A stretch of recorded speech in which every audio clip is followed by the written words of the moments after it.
With that, we begin class number 1. Welcome back, Carolyn. It's been a while. Morning, Shahar. Hi. Hey. Thank you for having me. Oh, that's fantastic. You know, we had a lot of requests about the masks.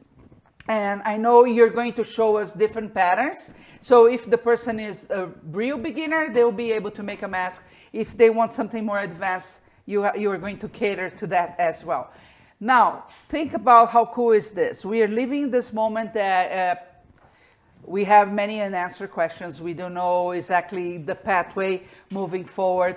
But we have people asking for masks. You have some states that made that mandatory, so if you get out, you have to be wearing a mask, and you don't want to use the medical grades in those cases because they are supposed to go to the people that need them the most, nurses and doctors and things like that.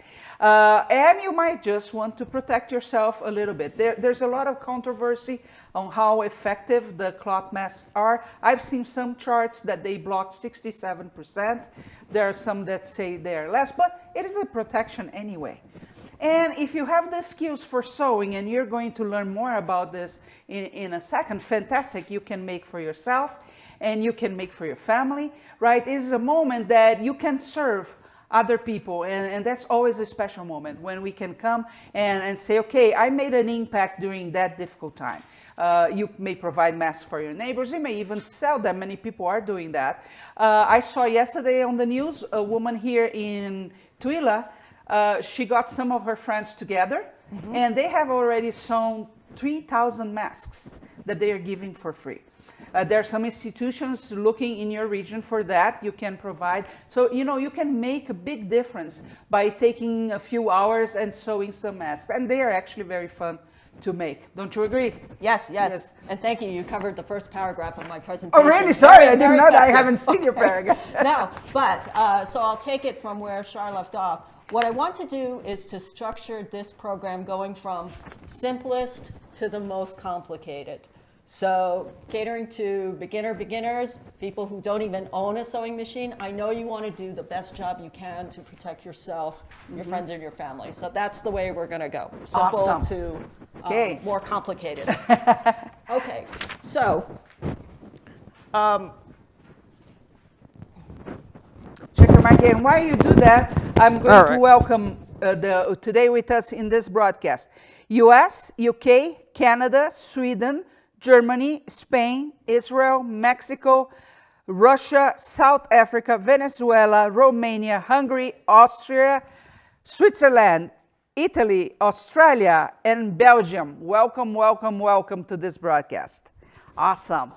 Do you want to tell us what we need for those masks? Yes. I'm going to go through supplies. Okay. And the material they recommend is 100% cotton. And that's pretty much coming from what the healthcare providers need, because cotton will withstand the high heat of sterilization. So even if it's not going to the hospital, try to stick with 100% cotton. Now, I want it to be as tightly woven as you can get it. So I have a couple of examples. One thing they tell you to do is maybe hold your fabric up to the light and sort of judge how much it blocks the light. So if you have a choice of fabrics, you want to see, you know, that's one thing you could do too. Here's flashlight through that. Not sure how effective this is going to be. I mean, when I look up front, I would see that this is more dense fabric. This would be my first choice. But that's something you could do. The key is the finer the fabric, the better filtration it's going to give you. All right. Now let's talk about the fastening, tying materials. We all know that they're sort of running out of elastic because everybody grabbed it to make the masks. So I'm definitely going to talk about replacements that you can use for elastic. Good, because that's still an issue, right? It's been very hard to find. Oh yeah. Proper elastic. Yeah, you could use fabric strip ties. So you could. There's purchase bias binding. You can make bias binding. Now lately, if it's not going to a hospital, for my friends and family, I'm trying to do this quick, I decided to crochet a chain using yarn that can be washed. And I made a chain because I think it's kind of firm and stiff and will withstand regular household use, maybe not hospital cleaning, sterilization use, but that's what I'm doing. Okay, a pattern for the mask. You can make a template too. A ruler if you have to make it yourself. Fabric scissors, paper scissors, straight pins if you have sewing supplies. You could also use, why not, binder clips, paper clips if you don't own sewing supplies. Spools of sewing thread, either for hand sewing or your machine. And I'm going to say a hand sewing needle because I will have a unit on how to sew by hand if you don't have a machine. Okay, so let's demonstrate some of the models that people are using. All right, for the simplest one, here is one that's made from knit fabric and t-shirt material. That's so beautiful. Yeah, if you're in a pinch, you could do that. Okay. We have the simple pleated,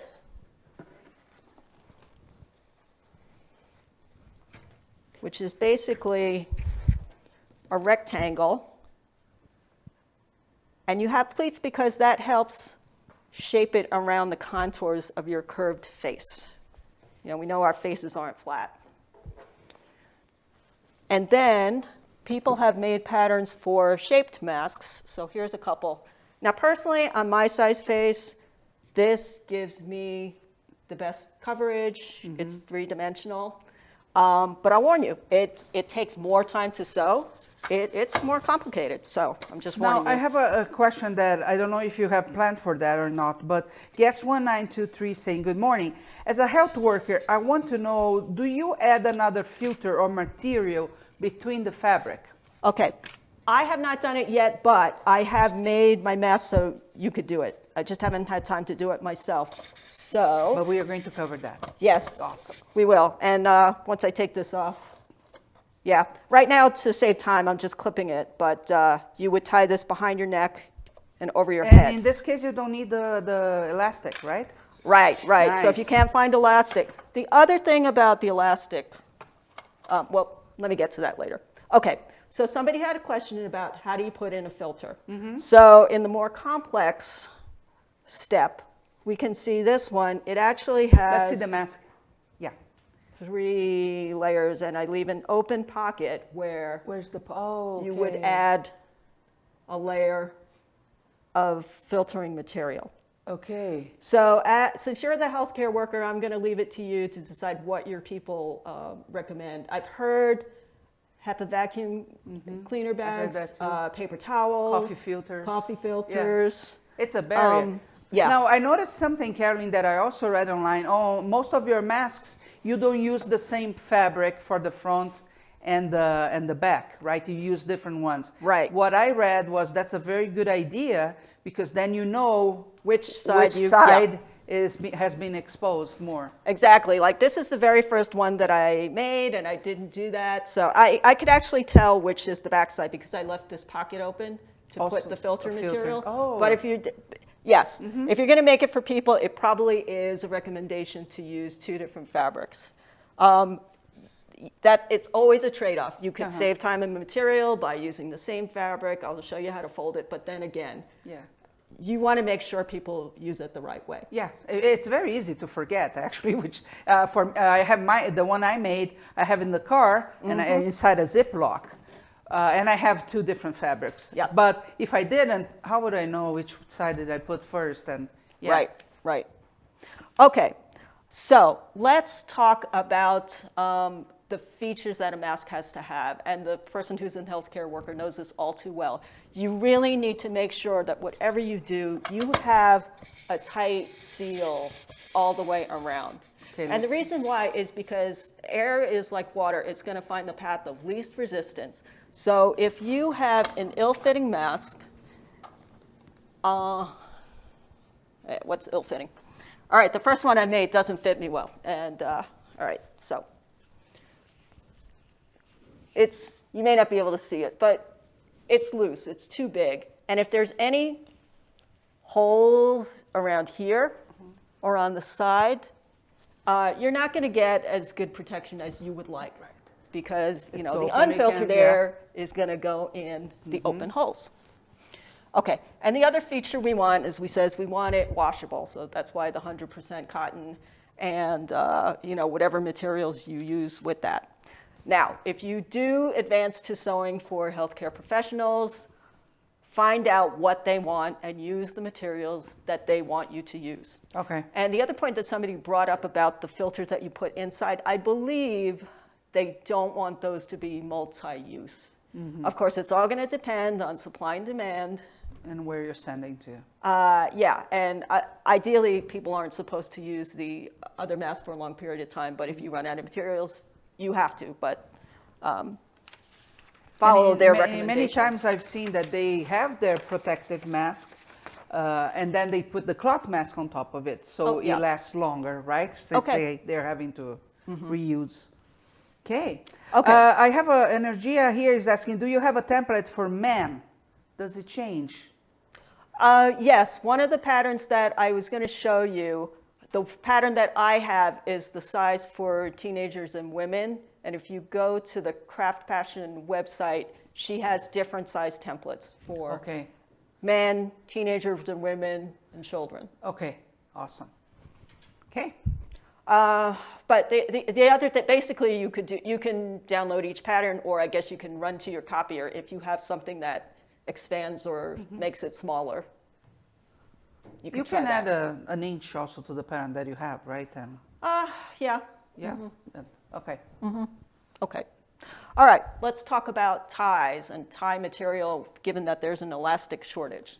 The original design that's out there is the rectangle, and then you're supposed to have a 7-inch length long elastic that's supposed to go over your ears. Now, okay, there's several downsides to this. First of all, the world has run out of elastic. This one, another one of my beginning failures, I mistakenly cut these 9 inches instead of 7, tried to save it. That's what this is. It's not savable. But unless you have the perfect sized head that matches that, a lot of people were finding that it's tugging on their ears and it's uncomfortable to wear all day in the operating room, or they just can't get a good fit. So that's why I've kind of gone to 4 fabric ties. And a lot of healthcare workers are saying they like the ties better. So we demonstrated where the fabric ties go above the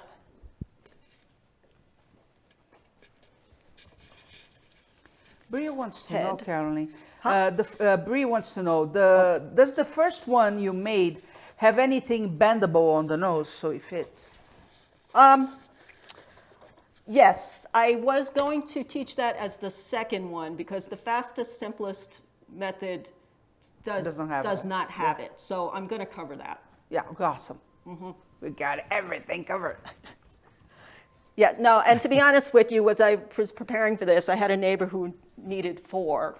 Ideally, she should have 8. I said, look, I'm making you 4 the fastest, quickest way I can do it, and when I get around to it, I'll give you, the deluxe version. But that is a good version. point. I like that. Okay, and then the crochet chain. Oh, that's clever. I mean, I thought it was a good idea. Yeah. Because as I'm trying to rush through and make as many as I can, making the fabric ties, it takes a while. It's a lot more cutting and sewing. Yeah. For home use, for me, I think this is fine. Now, I decided to use like a thick cotton yarn or acrylic because it'll be washable. And definitely chain it because you need it to be rugged. I think that's a very clever idea. Yeah, and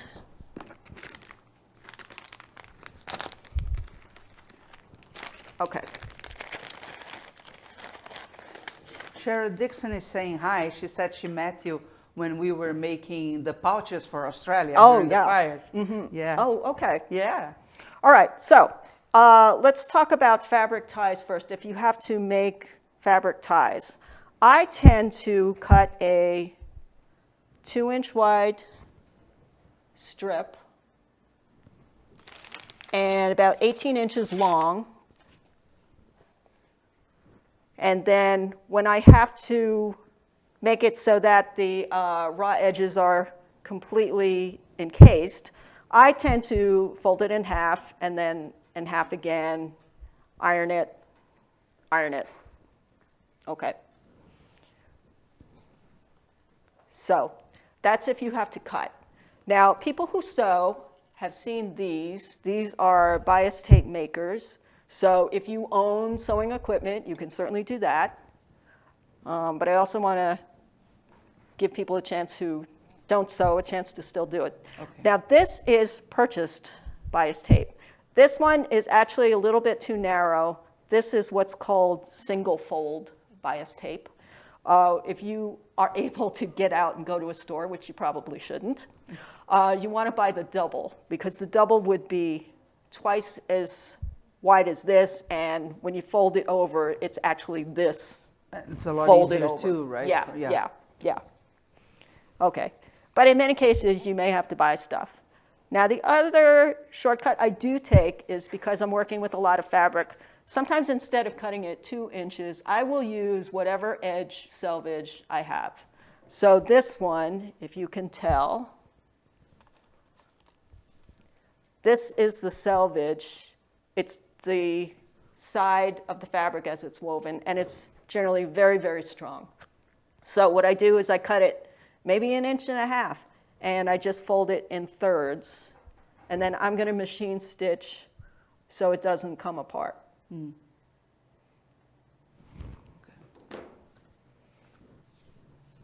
Okay.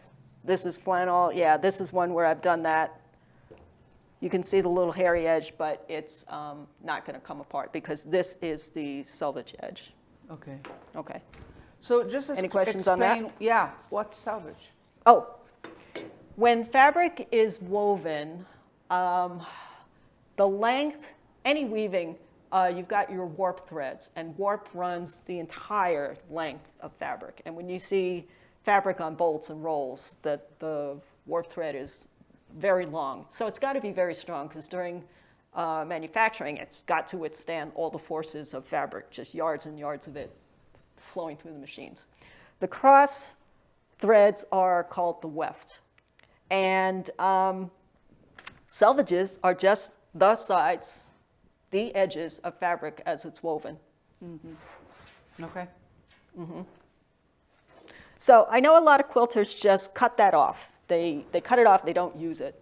But I think it's fine for This type making of a stuff strap. especially, yeah, and you're Right. saving material. Right. Okay, now let's go to simple ways of covering your face where you don't have to sew.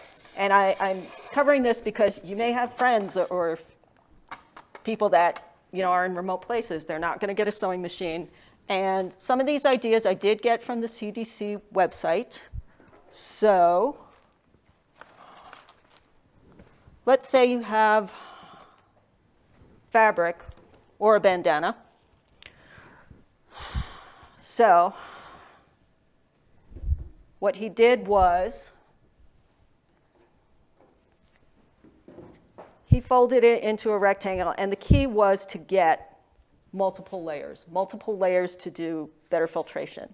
And then he used household rubber bands. I think ideally you should get something a little thicker than this one, but this is all I had in the house. That's the right shape. Okay, so we've got this folded. Okay. Put your rubber band. Can you put it a little lower so we can show better from the top? Yes. Yeah. There you go. So I'm folding the edges in. I'm doing this on the left and the right side. Now, if someone were doing this at home, you would, of course, adjust this to your side. Okay, side. I may have to adjust this, but basically... So wait a second. Okay. Now face to me. very good. Okay. So those rubber bands are now going around my ears. And you can go out and go to the grocery store, come back fast. Yeah, kind Yeah. of. So it's fast. It's what you've got in the house. May not be the ideal. It's not a fashion Filtration. statement, but If it does that's the all you trick. have, Yeah. yeah. And by the way, we do have patterns for the masks that we are going to be sewing. You scroll after the video and you will see the list of resources. They are there. You can click and get access at any point. Now, Carolyn, what's your take on masks? Because there's a lot of controversy, and we here in the States, we don't have the habit that in Asia they do, right? So tell me your point of view about masks, and I'll tell you my to give you an example. For me, it is also a sign of respect, right? I might be asymptomatic, but I might have it. I don't know, right? And there are not enough tests. So if I go out, I will wear them, not just not with the mindset of I'm protecting myself, but I'm protecting others. You have right? to think about preventing your microscopic respiratory vapor from going out to somebody else. Yeah. Because yes, it's not airborne, but if you spit when you talk, that is another. Yeah, no, in deal, elementary right? school, when we were learning about how to prevent colds, like we learned that, we know that sneezing across the room is going to spread germs, but they even said, no, just breathing and talking still spreads a little bit less than a sneeze or a cough, but it still does that, and that always resonated with me. For me, it's really, I'm not a doctor, I don't work in that field, but I just think I'm showing respect for other people if in this time I am protecting myself, right? And so we avoid, and everybody here, it's kind of mandatory now that they wear masks all the time when we have anybody, because we don't want to run the risk of infecting someone, because there is no way of knowing if we are infected or not. Right. Cool. This is not the time to do your own thing. And, Yeah, right. It's not. It's exactly. I agree with you. Let's just go by the rules for a little bit, right, and make this go away as fast as possible. Cool. Okay. So after I saw that example on the CDC's website, I tried something else that personally fits me and my face shape better. So I took a bandana and I turned it diamond shape, so triangle, and then I folded a smaller rectangle like that, maybe to get double. And then, because, as I said, the pleated ones help shape around the curves of your Let's face. show the mask. Yes. So what I did there is I decided I could tie a knot, but when I tie the knot, I'll put the rubber band in that loop.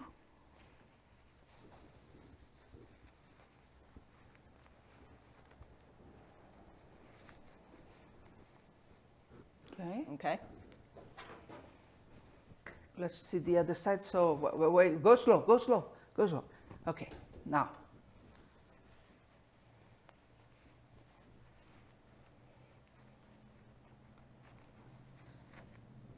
So the rubber knot band is actually is the looped. fabric. Okay. Yeah, I've got it looped through there. Okay. Maybe I have to adjust the placement of these knots a little better, but okay. Now, all right, up to me.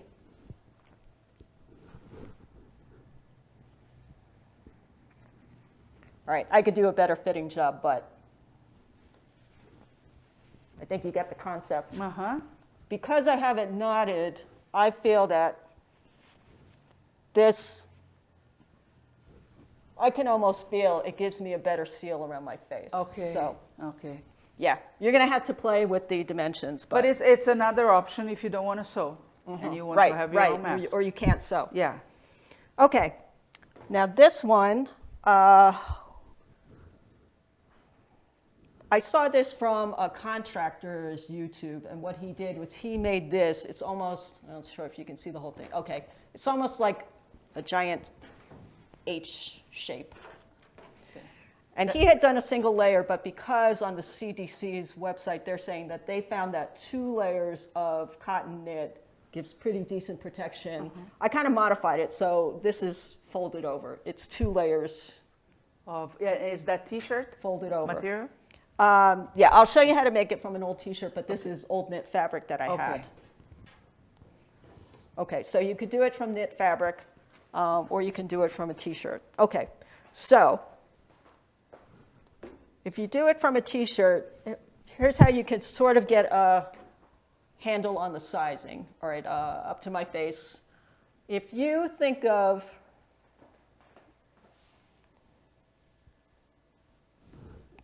you want the mask to be maybe a little bit longer than the tip of your finger to the bottom of your wrist, because that's going to cover your face. And then the width part, maybe 3 hand widths across. Okay. Okay, good. Right. And then, well, how long should you make the ties?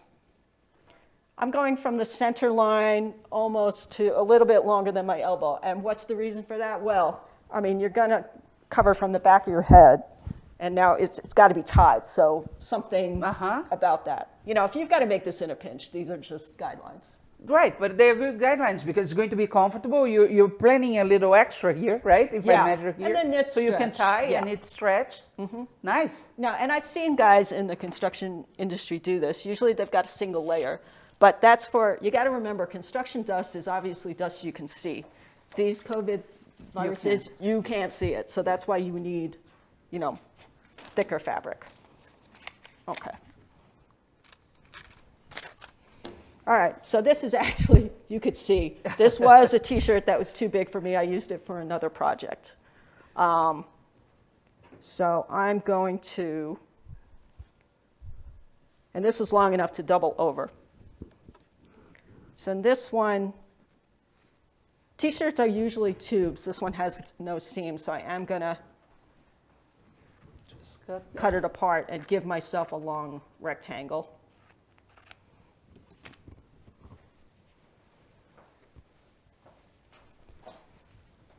So now it's really long. It's way longer than I need it, but. So I'm going to fold it in half height way, so I've got my 2 layers that are going to cover my nose.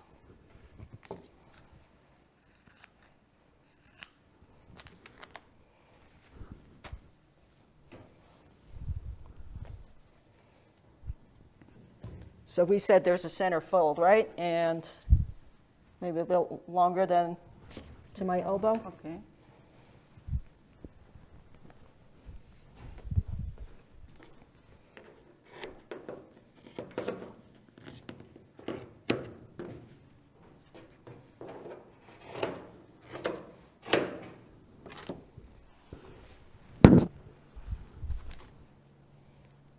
Right, and this is also a style that I think even your most manly lumberjack types will wear. Where, you know, yeah. Maybe they're going to be, you know, fussing about quilting cottons. So for me, all right, what did I say? 3 hand widths? Okay, so if I fold this in half from the center line, I only need 1.5 hand widths. Okay. So I'm going to just mark that so I know where to stop. And then, basically, I'm going to cut a wedge out because these are going to be my straps. I'm just going to mark it so you could see what I plan to cut away.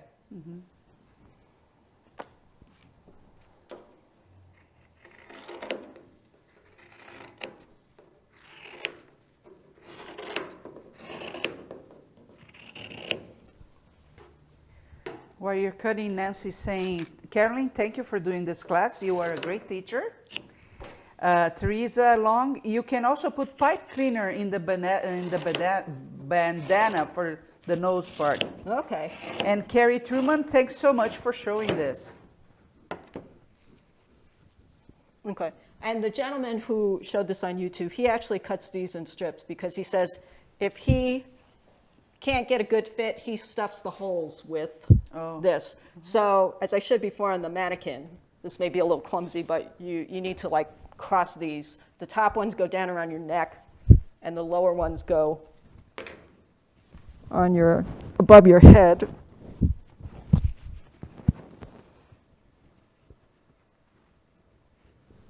That's very interesting. So I'm going to say it's quite comfortable then to wear this. Yeah. Because the ear thing really bugs me. Yeah. Yeah. This is actually pretty comfortable because it's knit, because I've got this cross. I feel that I've got a pretty good seal. I'm still breathing. I'm still alive. That's good. I like that. So this is actually pretty nice. If you own a sewing machine, this works fine as is. I just showed you. This one, I don't think you can see it, but I actually stitched down the double layers so it wouldn't come apart. But, you know, okay. in a pinch, you saw this was working just fine. Okay. Okay, now I'm ready to go to simple sewing. Any Yes. questions while I'm getting Well, ready? I have to say this model that you just showed, I think it would fit men very well. Yeah. Right, as well as kids, because it even has a component of fun that you have to tie into different places. I don't know about the health work side, but I've seen pictures that they, at the end of the day, they're actually hurt because of the elastic and the pressure. So this might be a good thing to put on top and be more comfortable for Yeah. them, right? So yeah, great. Right, and then of course if you're making it from a bigger person, you know, as I said, the guide of the hand, you're sizing it Yeah. depending on the person. So this one, you don't need a pattern whatsoever, correct? Or do we have a pattern for that? No, we didn't have a pattern, but you know, my guideline was hand tight, 3 across. Yes. And maybe a little longer. So hand tight for the width of the mask, yeah, right? and then you want to double that. And you double that, and then this for the length of the strips. Yeah. Yeah, pretty simple. I love that. I love easy peasy. Right, there may be people finding their shirts missing because somebody went and made a mask. I think you're like me, right? If you get something that you don't like, you turn it into a project. Yeah, yeah. Right? I got some jeans the other day from a friend, and she said, would you use it? And they were actually quite big for me, and I said, oh yes, I can use them. They can become amazing purses. And that's exactly what happened. Okay. First I'm going to do the simple pleated mask. What's the feeling? Do they want me to show putting the pipe cleaner in? Well, if you want to show, that would be a good idea. They are saying, like Bree is saying, love that this gives us so many different ways to make these, and then we can adapt to see for our own needs. I think that's great. Okay. Karen, I wonder if adding t-shirt ties to the woven cotton would be more effective. I thought about that too. I think if you've got a pretty stable knit fabric at home, I thought of using that as ties instead of fabric. Because the thing is, it's got to stretch.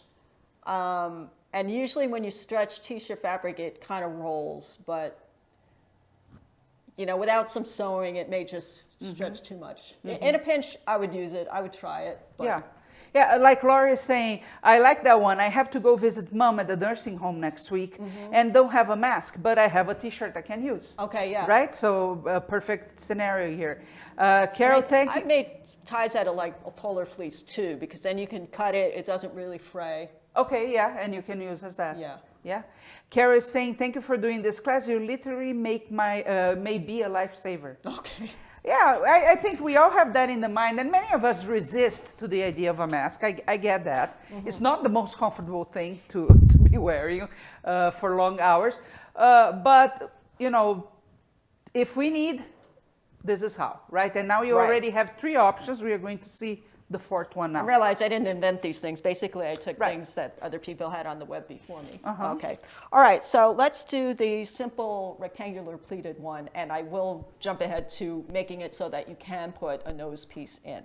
Okay, so the general, probably adult size, is taking 9 by 6 inch rectangles of fabric. Okay. Okay. 9 by 6 inch. Yeah. Okay. So if you're making this at home, let's see, where's my ruler? Okay, I'll borrow this ruler. If you are a sewing quilter, you may have something like this. And this is very useful because it's large and it also has nice square edges. Now, if you use a school ruler, you know, don't run out and buy stuff, but you have to be very careful. Okay. If you can zoom in on this.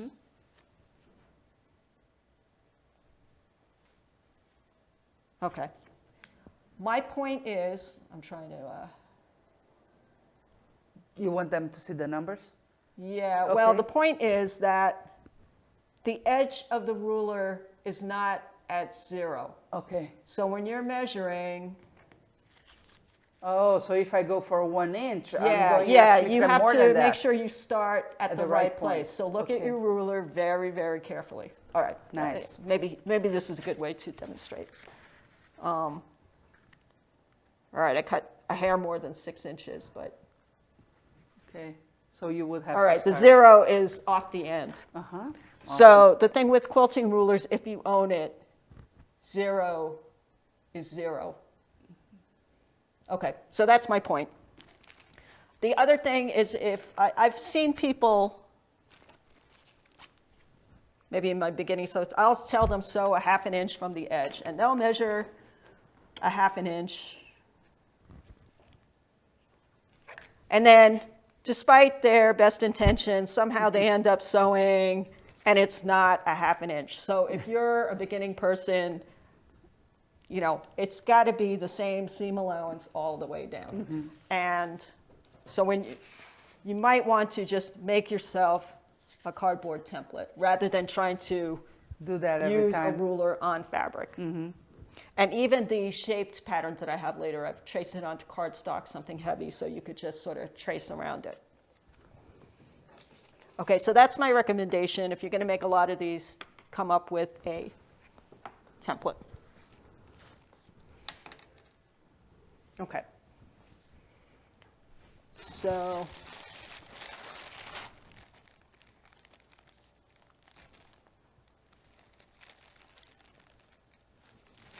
I have one that's partially assembled, but what you want to do when you have your pieces of fabric, for this method I'm going to say start with the right sides together. Because when you sew around the edges, and when you turn it right side out, those raw edges aren't encased on the inside. And that's how most of your clothes are made. We know that wear and tear, washing, you know, these little edges can fray. You could see here, it's not a clean cut. It's kind of frayed. So you want to prevent things from raveling. Yeah. Okay. Now, this part's sometimes tricky for people. When you sew, you want to put the ties on the inside. And I know people tend to get confused on this on my sewing lessons, because everybody thinks, oh, well, you know, I have the ties sticking out, I'll put it that way. But now what's going to happen when you turn it right side out? Now you've just lost where it's supposed to go. Because this is the right side. The tie has to come out when it's finished. That means that when you constructed it and sewed when the right sides together, all this had to be on the inside, like the inside of a pillowcase. You know, the first so one that I hoping did, that's I don't clear. consider myself a beginner sewing person. I've been sewing for many years. The first one that I did, exactly what I did. Yeah. And then when I went to put, yeah, it's very easy to confuse them. Right, that's something you have to think about. I even, you know, people do fun stuff like little animals with tongues and ears, and they put it the wrong way because intuitively you think, oh, I've got my ear sticking out here. Then you turn it right side out, and you lost your ear. Okay. Yep. Later on when I hand sew, I'll give you an alternative to that, but for now, let's just say that this is the way it's supposed to be. Okay. All right, so let me go to some sewing machine stuff. And Margie already has a question about that. What kind of sewing machine do you suggest? What kind of sewing machine? Uh-huh. Okay. Are we not supposed to be talking about No, brands? this one is free. Okay. I do not own an industrial sewing machine. I have home sewing machines. So if you have anything that does a straight stitch at a minimum. If you have a sewing machine that does zigzag, that gives you a few more options. But let's say somebody is lucky enough to have a Singer Featherweight, which only does straight stitches. You could still do the job. Do you want me to talk about what brand this is?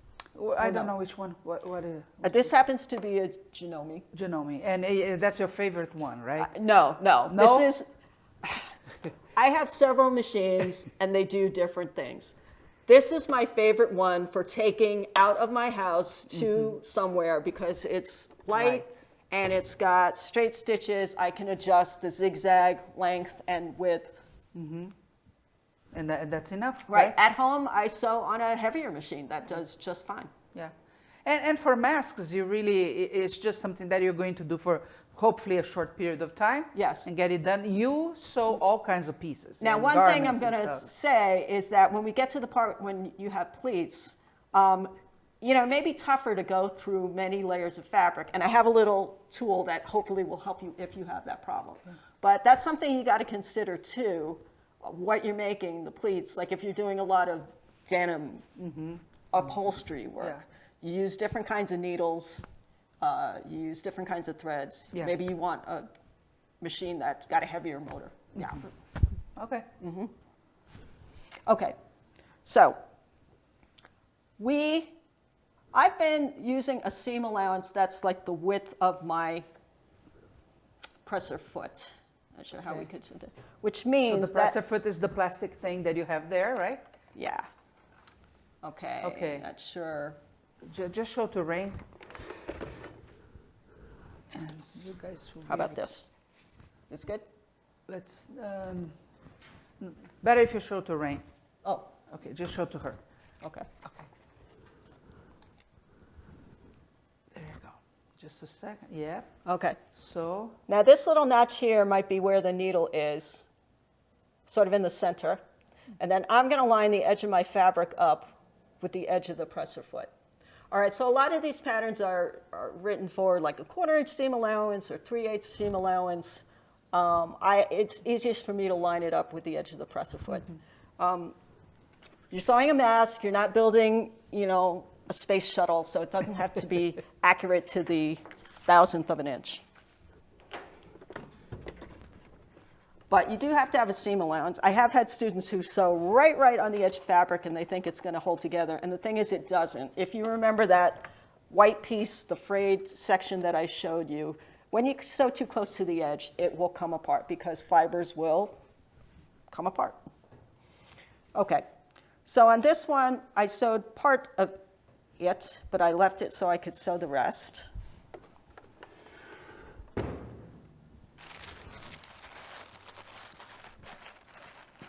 I know that I have to put in 2 more ties. In this case, I'm just going to use my crocheted ties.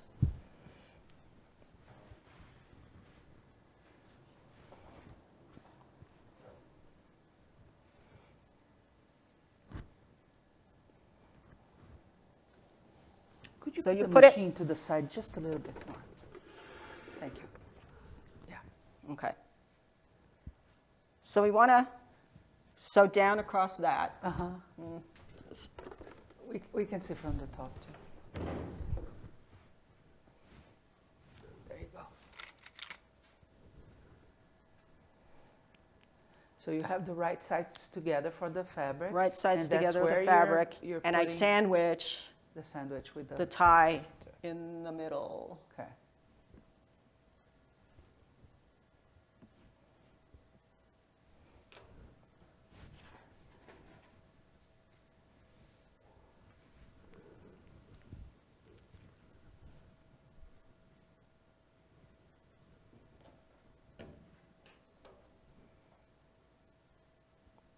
Okay. Smooth it out as best you can.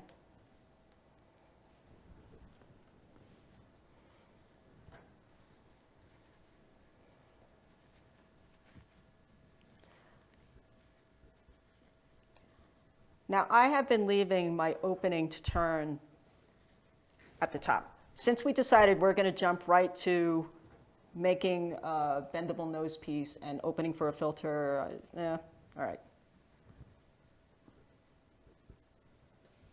We'll do the nose piece on this one. The filter, I really wanted to do something different. Okay.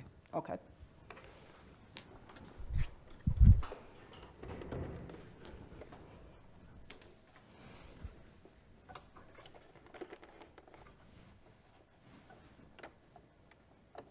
Okay, we caught up with the camera location? We're Okay. good. Okay, so I've roughly got my edge of the fabric lined up with my presser foot.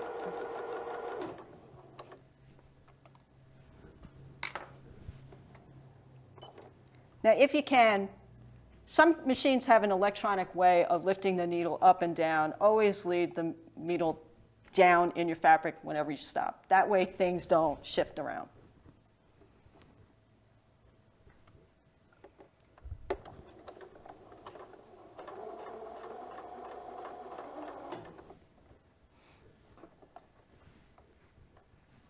Okay, I feel I'm pretty experienced eyeballing where to stop, but if you're a beginning sewer, maybe you want to put a little dot with a pencil so you know where the corner is, where you're going to stop. And then I'm going to sew up the short side.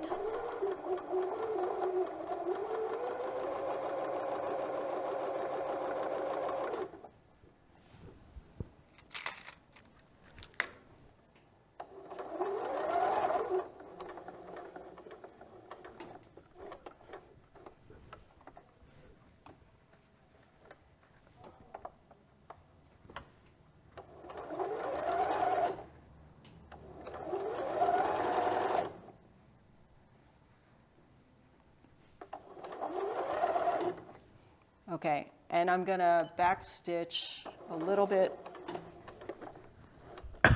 so I reinforce it when I turn it out. Okay. One thing you didn't see me do here, because I'm deciding to go back and do it, I turned the corners, but I do want to do more stitching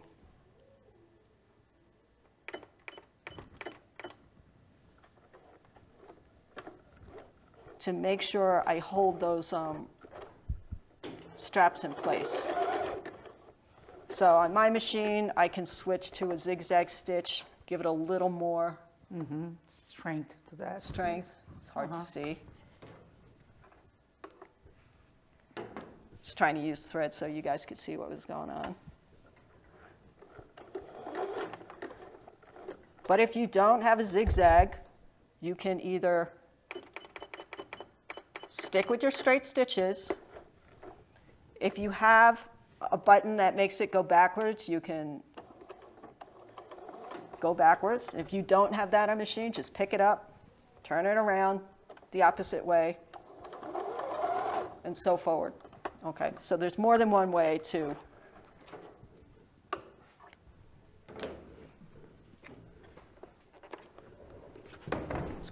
strengthen it. Okay, so now we want to turn it right side out.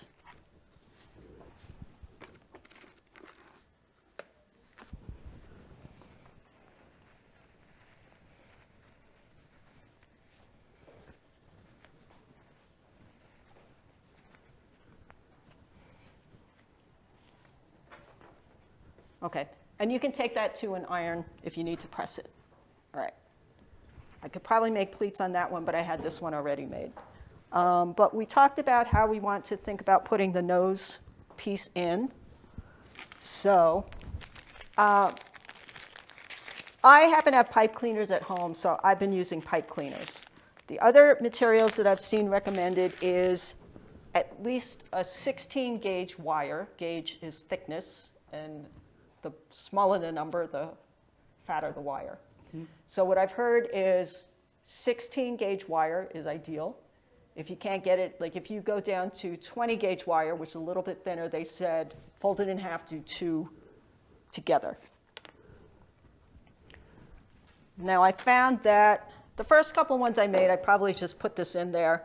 But I think I decided that I need to sort of round the edges a little bit. So with any kind of cut wire, I take my pliers and I'm just going to try to give myself a curve so I don't have a sharp edge.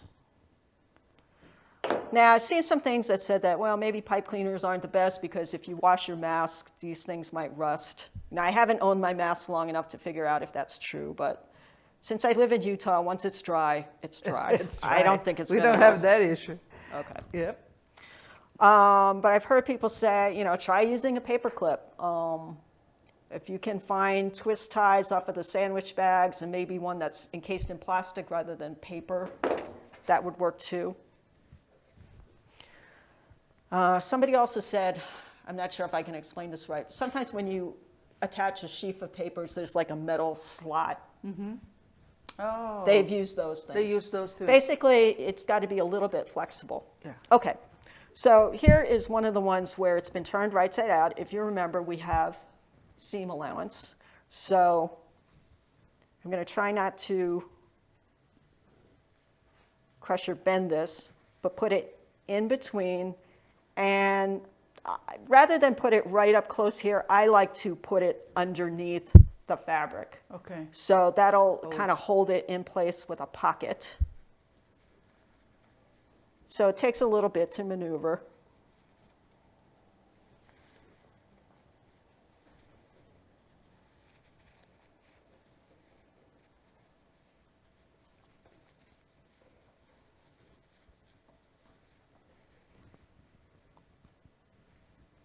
And I'm going to do my best to get it in the center.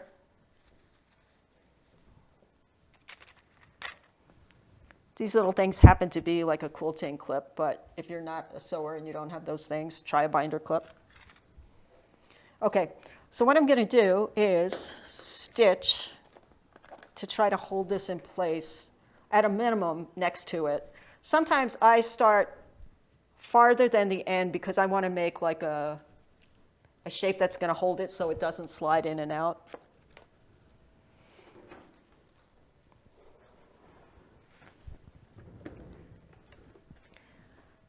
Now, when it helps to do that, okay. What are you looking for? I kind of want my zipper foot, which I think I left I think it's in that bag. in the bag, yes. No, on the floor, is there there's like a zipper. Thank you, thank you. Think my way.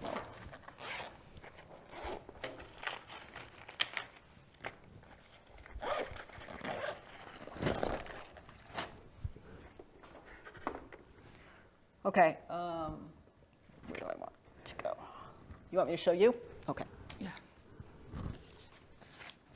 This is one, there are many styles of a zipper foot, but basically when I'm going to sew next to the pipe cleaner or the wire, I want to be using a zipper foot because that allows me to get my needle really close to the side Pipe surface. cleaner. Yeah, but we saw it with the other foot.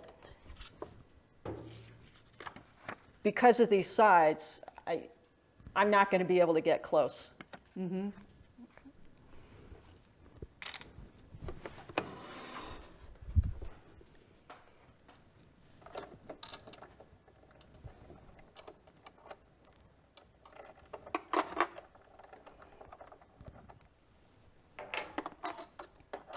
And if you have to invest, the zipper foot is a very useful one for the machine, right? Oh yeah, I don't use it only for zippers. Yeah. Whenever you need to position your sewing close to something.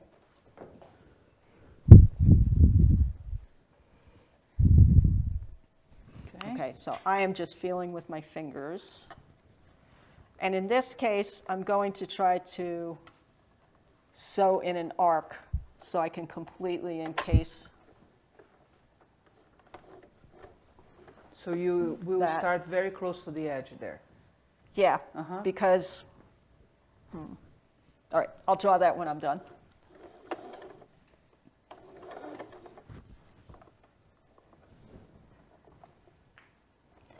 Now, when you have to turn corners, I'm just going to say, oh, you know, I should have top stitched this first. Nah, all right.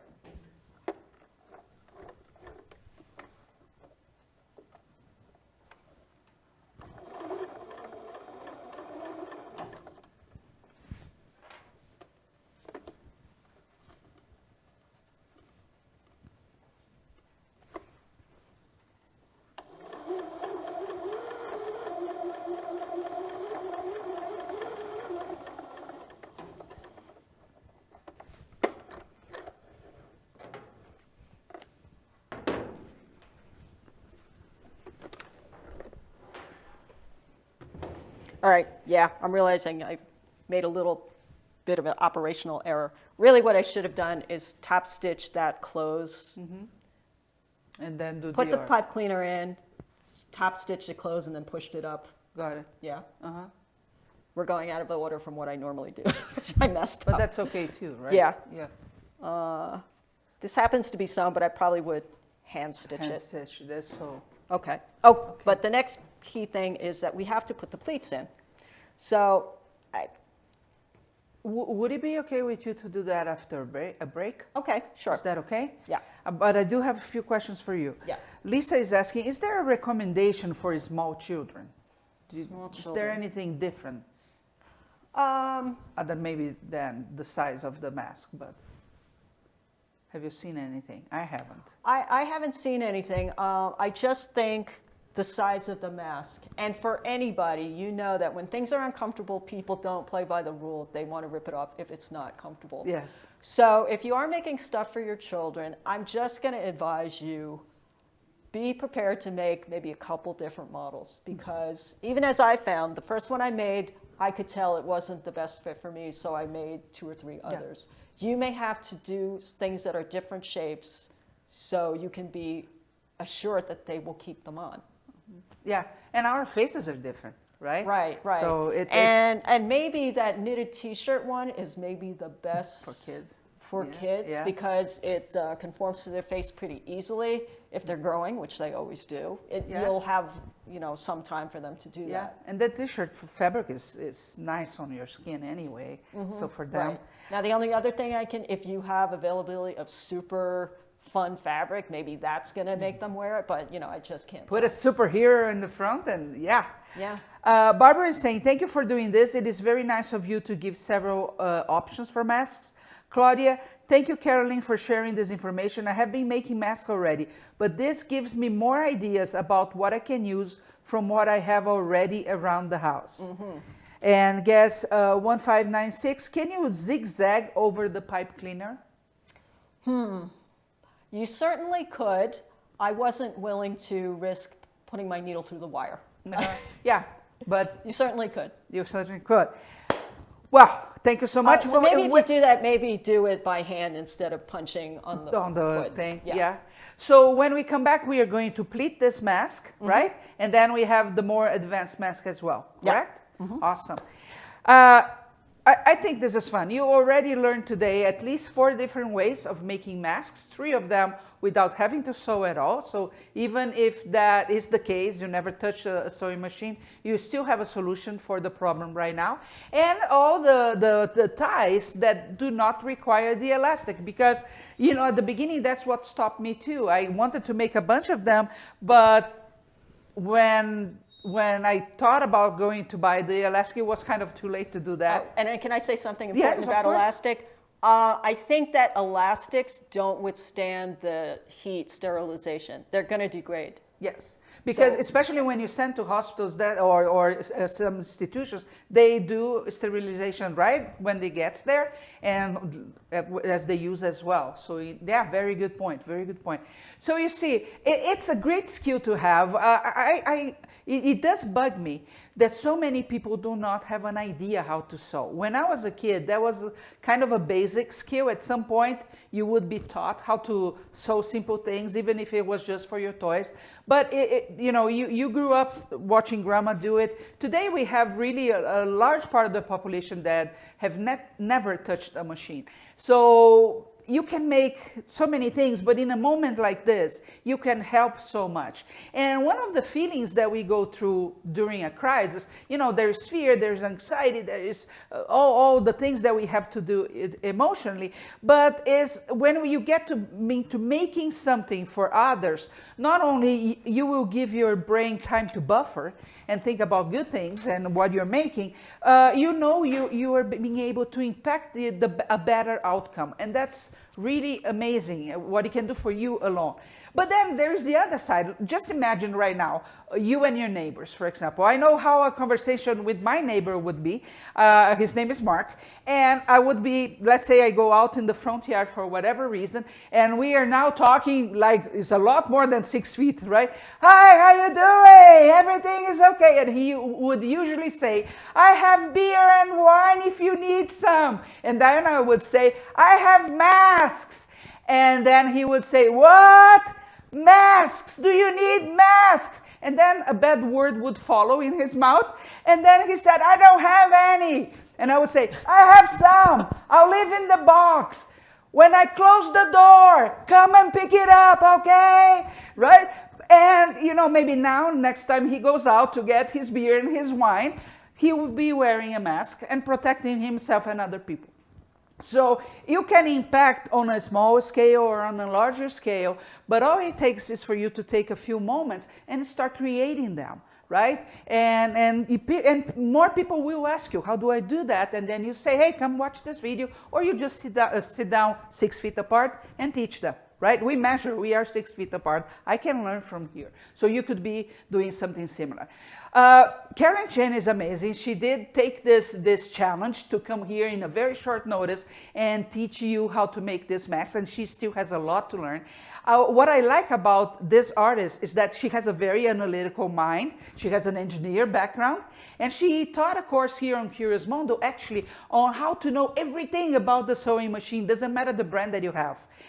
So if you're thinking I should know more about my machine, that's the perfect course for you. So while we are on break, just for 7 minutes, go take a look at that course, and we'll be right here with class number 2.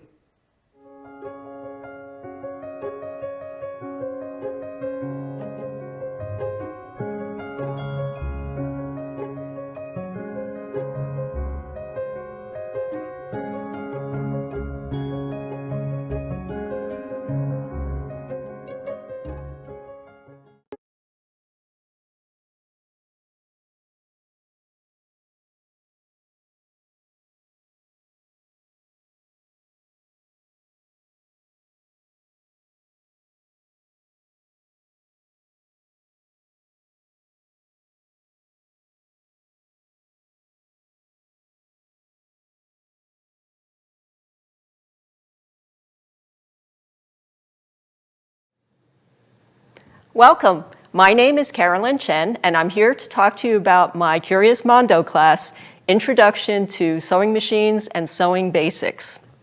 Now, I've been sewing since I was 8 years old. I took lessons, and I've also taught kids and adults beginning sewing. But I've always wanted to teach a class that talked about sewing machines as a piece of equipment, so that's where I'm going to start here. Some more of my background, I'm actually trained as an engineer, and that's my day job, which means I'm very technical, I'm very interested in equipment, machines, proper tools, and training. So that's why I hope you'll enjoy taking a class with me. So to get you a little bit motivated, I'm just going to show you a couple of things that I've put together and talk about why I love to sew.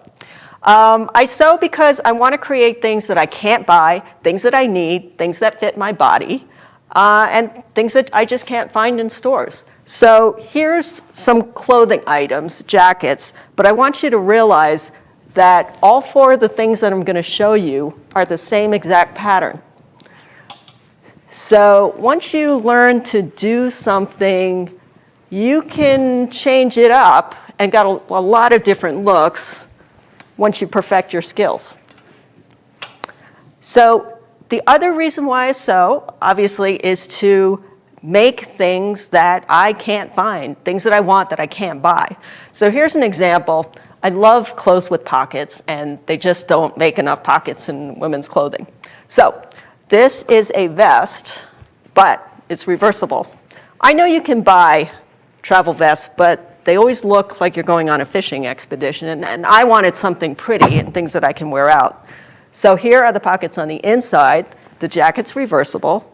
It fits my body. And then after I did that, I got the idea, well, I need something for warmer weather, so what can I do? So I changed different materials. I've got this one, which is netting in the back, so it's much cooler to wear.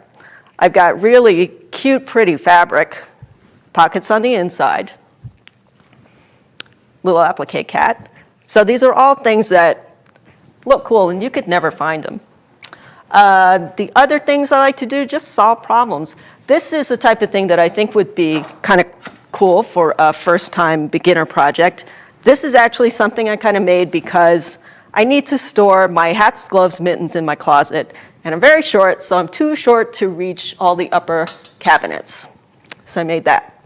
The other thing that you might think about doing as a beginning project, not just buying fabric and making things, but maybe going to thrift stores and buying things that are oversized that you can just play with, experiment. You're not wasting a lot of money. Like, for example, this is a vest that was made, it was stenciled by an artist, but she purposely did things too big so her students can play with it. So in this, you know, when I teach you to do straight stitching, here, I made the shoulder smaller just by stitching it over here. And then the whole vest is too big, but I actually cut up the side seams and overlapped them. So there are different things you can do once you just learn these skills. So we'll be talking about how to use a sewing machine, and I want you to realize that all sewing machines, they do the same things, but they look a little bit different, and that's why I want to teach this course, so you can get a sense of what machine do I buy, what features do I look for, if I get a used machine, what does it have to have. So if that sounds interesting to you, I hope you'll consider joining me in my Curious Mondo class, and it's Introduction to Sewing Machines and Sewing Basics taught by Carolyn Chen. Hope to see you.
And we're back. We are back with Curious Mondo today, covering how to make protective masks out of fabric. We already learned a lot, and there's still a lot more to come. Just want to remind you that you're watching right now Curious Mondo. What is Curious Mondo, you may be asking? Well, it's a learning platform devoted to our artists. And every single week, we bring a new course on a different topic related to arts.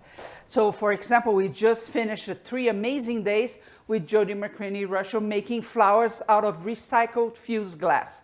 So every week a different one. But the cool part is it is streamed live. You can interact all the time with us and ask questions to the instructor. And it's free to watch while we are live. We don't hide anything behind anything. You learn the whole process. Next week, for example, we have Joni Walter from Arizona, and she's going to be teaching how to make sculptures with fabric clay. That's quite cool. It's a new thing. You don't want to miss that. We always go live Monday, Tuesdays, and Wednesdays.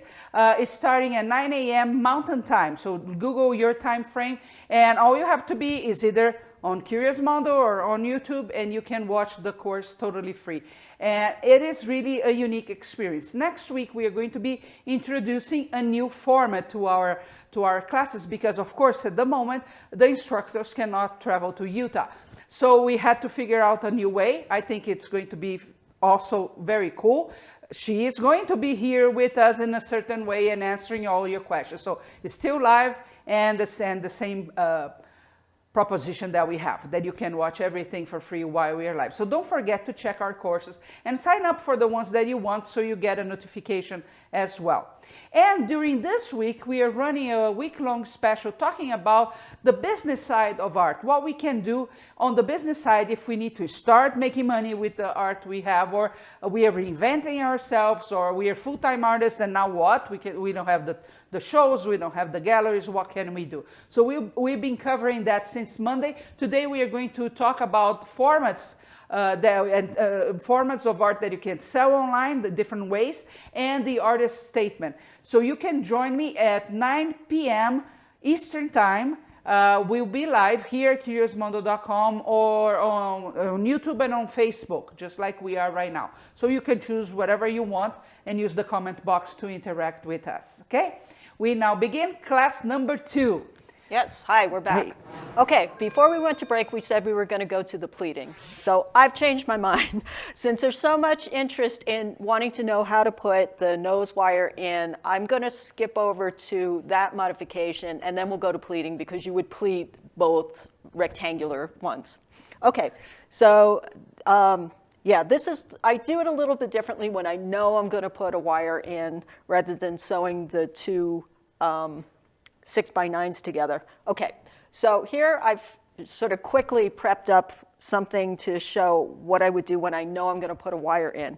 I sew the two 6x9s together. I still leave an opening, but instead of having it, you know, layer to layer, when I know I'm going to put the wire in, I make the fabric fold a little bit farther down. So I actually move the rectangle. See that? Before we had it like this, you know, square to square. Now I'm moving the fold line. So I typically would take this to the ironing board, press that open because it's going to stay open for the entire project. And what I tend to do, because I also have this opening if you put the filter material in. So because you're maybe going to keep going in and out, I typically will do a zigzag stitch on that opening. I go a little bit farther than where the stitching stopped. I don't go all the way because this is not going to see any wear and tear on the end. Okay, so then that means your mask is going to be shifted down a little bit in color. And here was one already made up. So I moved my fold, and then I already put in my ties and double stitched. So let's turn it right side out.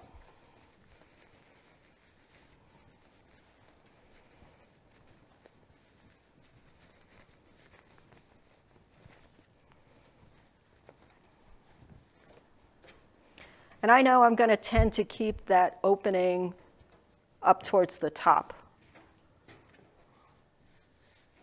because this is where I'm going to put my pipe cleaner or my wire in, right there. So you see, it's already closed up, so I don't have to make that same mistake that I did on the first one where I had an opening and I sewed it. This is how I do it when I know I'm going to put in a wire. All right, now I will say that because of the way I folded it, on the right side of the mask, I'm going to have that little bar on the bottom. That doesn't bother me. I'm okay with that. Shall I go to variations, how you can get around that before we go to the wire?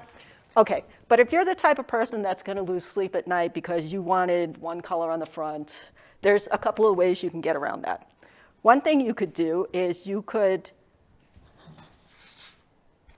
alter the template pattern. So you could make the front side of your mask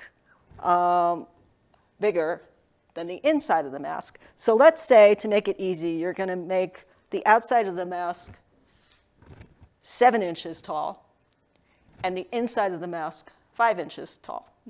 So when you sew it together, you're still going to have the same length, but here's one where I did the rabbit fabric, the smaller one. So because they're not the same size, you know, my outside fabric is longer. So yes, on the bottom, I sewed these two even. And when I go to sew the top, you got to realize these things aren't going to lay flat because one's longer than the other. I sew the top. Here's the opening. You could sort of see the zigzag stitches around the opening. Okay. So at this point, once I have it folded, I would have put my ties in. All right, but I'm not going to show you that.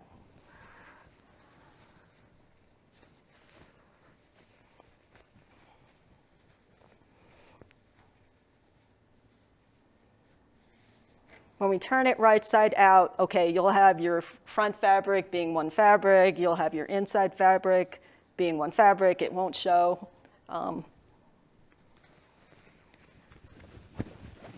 I personally am not that fussy, and I'm giving these as gift. They better not be fussy either, but, you know, it's up to you.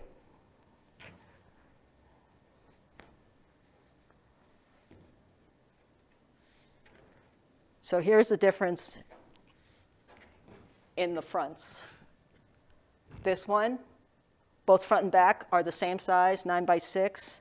And this one, the front is a bigger piece, 9x7. The liner piece by your face is 9x5. Okay. Now, I'll give you this option if you're trying to save fabric or if you're working very quickly. This is probably the way I made my first reject version. You see it's the same fabric on both sides. All right, we already talked about wanting to have different fabrics so people know which one is the right side, which one is the wrong side. Now, the way I have already done it is I've taken fabric with a nap. Now, if you sew, you've heard NAP nap or one-way design. There's a top and a bottom. Right, we can see these are rabbits. This is the top. You know, that's an upside-down rabbit.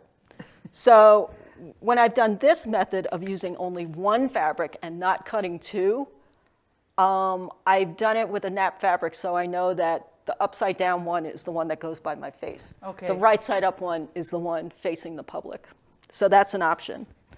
So here, this is not to scale, but I tried to use something where I've got, let's treat this as the right public side of the fabric, and this is my wrong side. So, okay. Maybe I did this backwards. Yeah, all right, now that I'm looking at it, I think I did this backwards.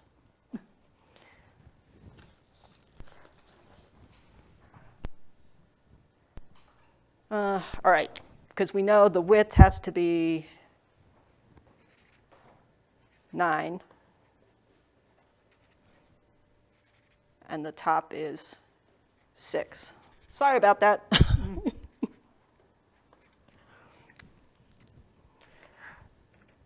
So the way you would construct this, it's one big rectangle instead of 2 rectangles.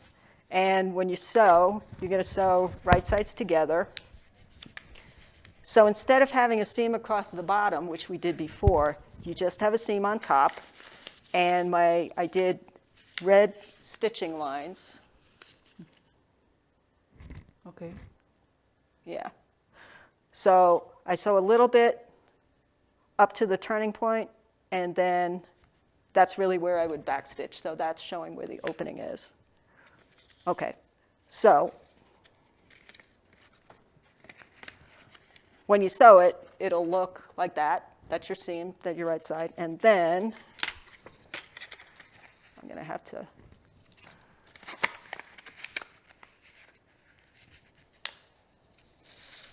you're going to shift the fold line a little bit. Can you see that? Is that clear? Mm-hmm. It is. Okay.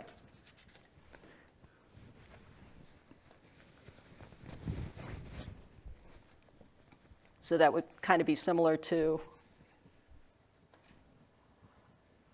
this thing. Okay. All right. So is this as your model? This is your wrong side. You would do the same thing you're supposed to do, put the ties on the inside. I don't think I have any ties close at hand. Finish up sewing the ties on the inside like I showed you before. This corner, that corner, that corner, that corner. Okay. Send questions if you need me to repeat that. Okay, so that is covering my sewing directions for knowing you're going to put the nose piece in. Maria is asking, Carolyn, so I don't have to sew zigzag all around, just where the pipe cleaner is? That's what I'm doing. I'm not sewing, zigzagging my raw edges because it's turned in, even if you wash it, like I'm not seeing that as a big risk point for unraveling. Mm-hmm. And the thing is, if it did unravel, you're probably using a cotton that's too loosely woven.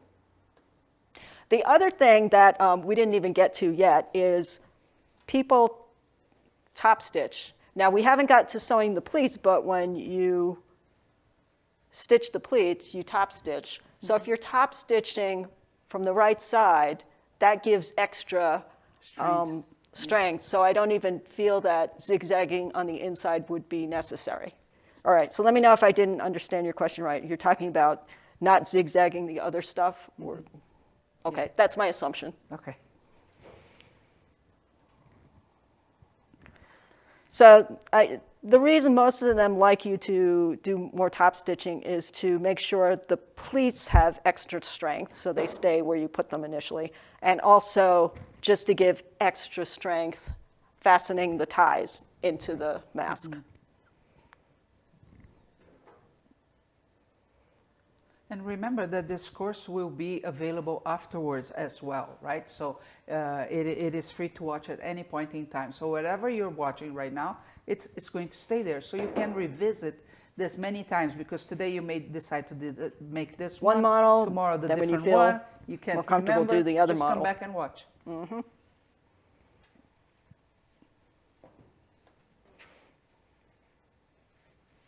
So Waukesha, just want to be sure, you put the ties on before turning to the right side? Yes. Okay. If you do them after, that's a different process. Okay. Which I think I'll cover the options for doing that when I do the hand sewing. Mm-hmm. Okay. So really, with this let's course, talk about it.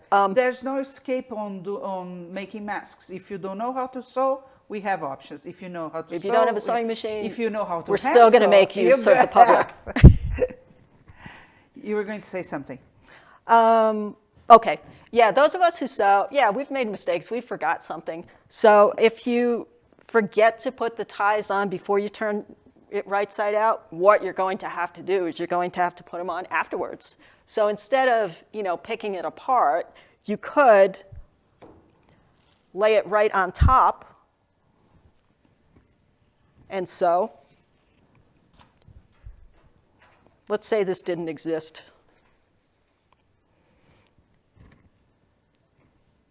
You could lay your fabric strip, whatever, on top and sew. You just have to make sure you do a lot of stitching and you secure it very, very well, because this is the stress point. This is going to be the pulling point. So that's my feedback as an engineer. And the other thing to realize is you could say, well, we got to reinforce it. Let's sew, sew, sew, sew, sew. There's always a trade-off. As you know, well, like toilet paper, things are perforated so they can tear off. So in fabric, too many punctures, you may be weakening it rather than strengthening it. So keep that in mind. Okay, good. Or the rejects you keep for yourself, or you give to someone you don't like very much, or someone who's not going to really put the mask to the rigors. Okay, and then now that I have this pinned in place, I would just stitch an oval there, like I showed you before. Okay. All right. I don't feel I need to repeat that. Let's Okay. get on to the pleats. Okay. All right.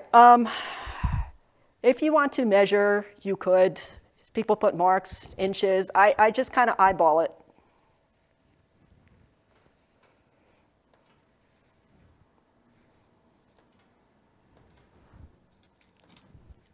If you know you're making this for a person who's large, like maybe a big guy, maybe you have smaller pleats. If it's for a child, maybe you have bigger pleats to make this a little bit smaller in height. So I do one side, and then I try to make the other side match up as evenly as possible.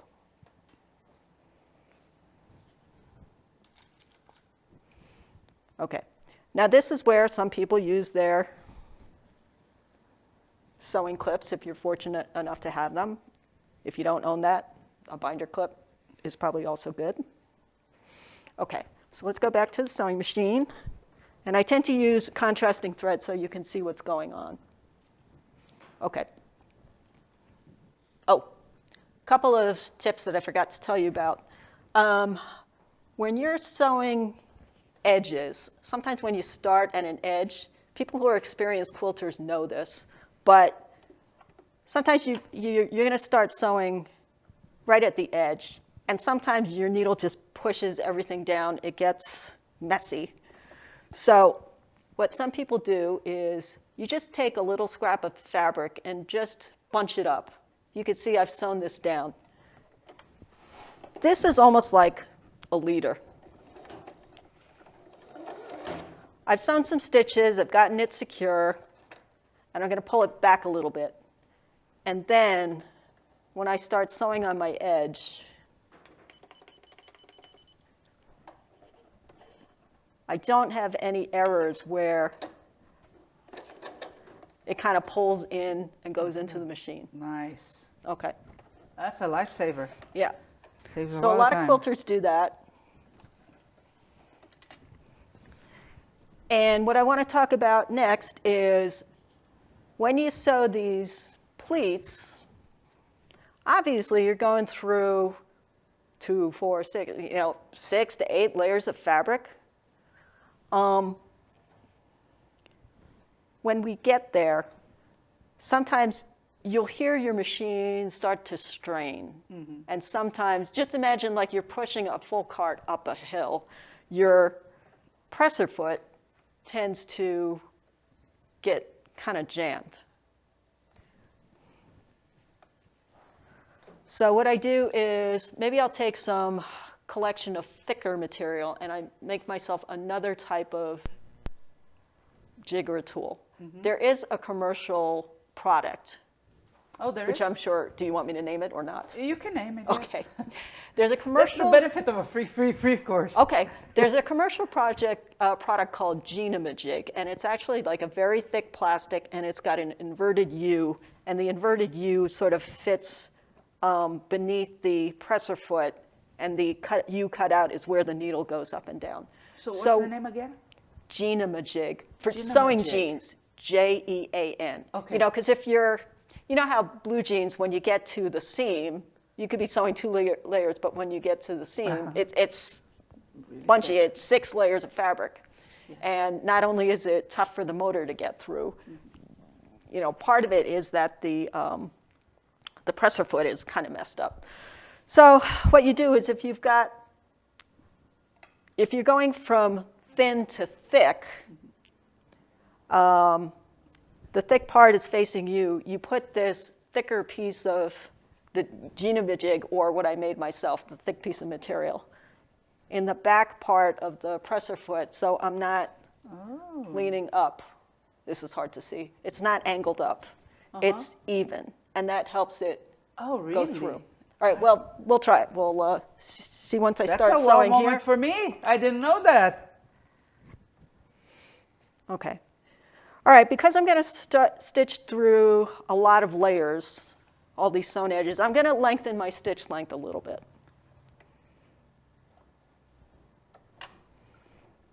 So what number are you using on your machine? Oh, I'm using a 2.8, and maybe 3. It would be fine. Yeah, just go a little longer.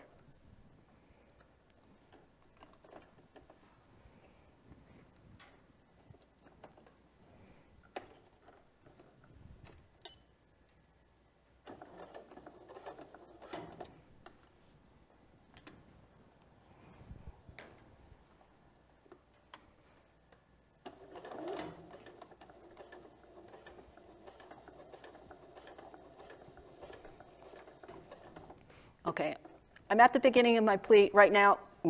I'm not having much trouble. I probably could sew this, but if I were having a little bit of trouble, I would lift up my presser foot and put this little layer under the back. Okay. So if we can see, yeah, it's almost butting up against the needle.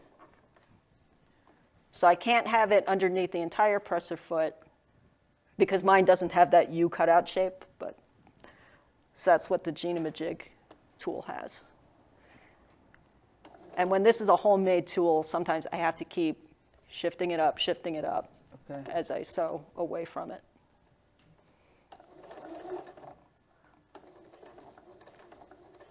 Okay, looks like I can probably sew without it, but if you're having that kind of problem, and it could be, help a lot, yes. Yeah, you're sewing upholstery material, you're sewing jeans, cuffs. That's a tool that I use a lot. Okay, now I tend to double stitch.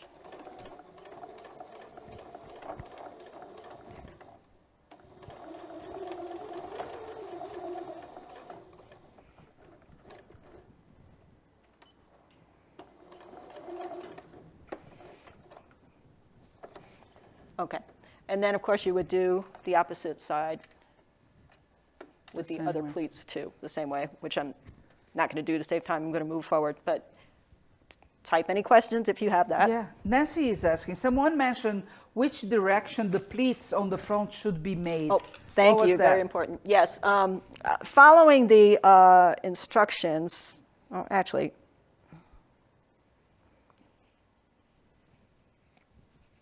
what happened there?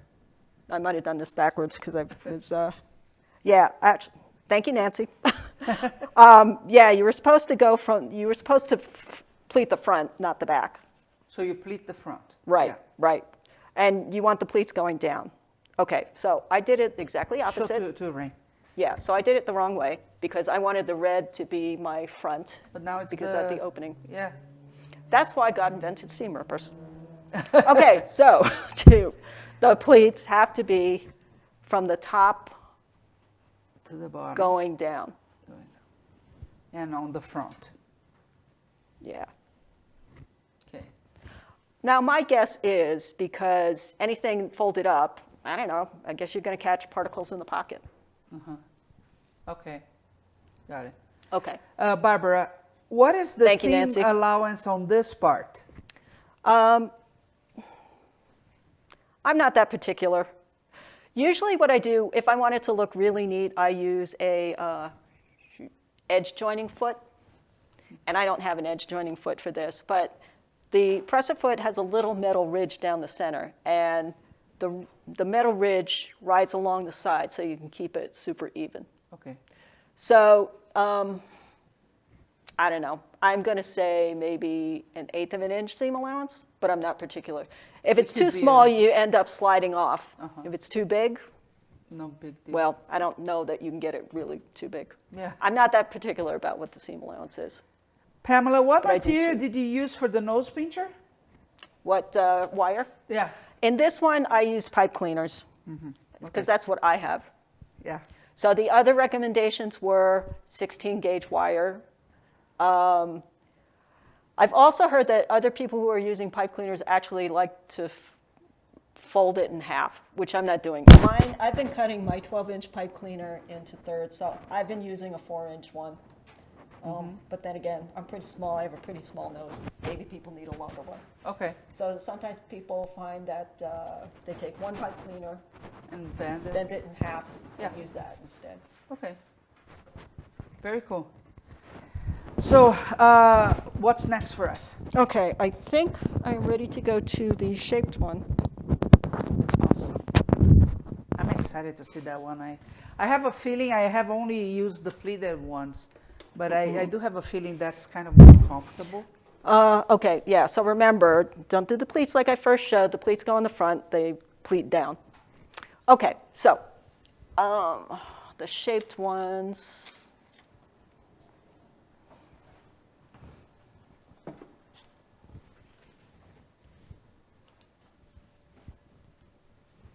Okay.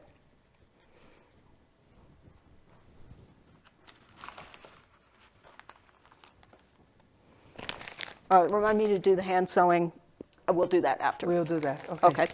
All right, so I happen to have picked up 2 patterns.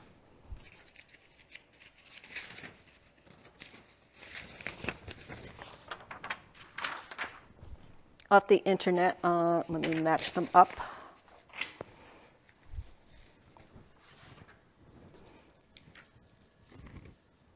Okay. This one is, I believe her website and YouTube channel is Sewing Therapy, and it's Sewing with Sarah, S-A-R-A. And I notice she, like many other people, sometimes they've got version 1, version 2, they've got 3-layer masks, 2-layer masks, so when you go to their websites and look at their patterns, just look at it and see what you want. And we have that in this the one? resources one, right? Yes, yes. So if you're watching on Curious Mondo, scroll, and below the video you will see list of resources. You can click there and print that. Okay, so that is this mask. So here is the filter pocket. Okay. Sometimes I turn the wrong side material so you could see it better. Didn't do that on this one. Okay, now the one thing I will say about this pattern, now that I've made it, is it may be difficult to tell the top from the bottom, but if you look at this pattern, there are definite differences. So the top that goes over your nose is longer. But it's kind of hard to tell, pick this up and tell. So I personally just embroidered a little T for the top, that brown thing. Okay, so you always know the right, yeah. Yeah, Nice. and now that I know this on my own pattern, what I'm going to do is I'm probably going to add a notch to my cut pieces. So those of you who are old school sewing people, there are notches that help you line up pieces to pieces because there's 3 pieces here, and once I realized that there were differences, I wanted to make sure I didn't sew the bottom to the top and get it mixed up. And because this is so subtle, see, this is 3 3/4 to the point, and this is 3 1/4 to the point. I could see it would be pretty easy to get mixed up. Yeah. So that's my advice for that.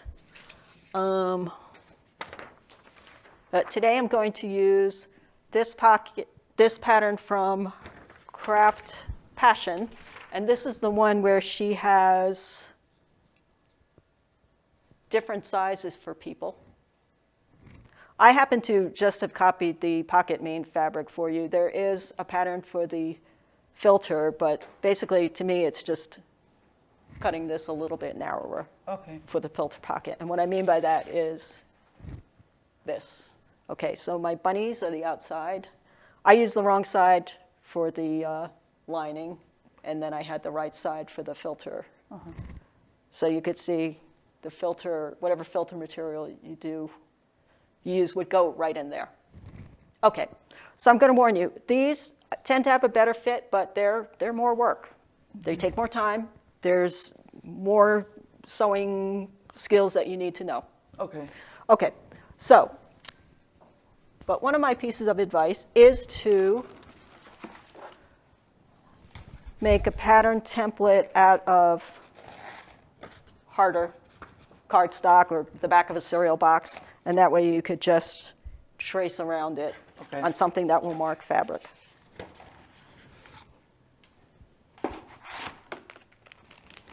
Okay. Are people comfortable laying out fabric? I wasn't going to. All right, maybe I should demonstrate.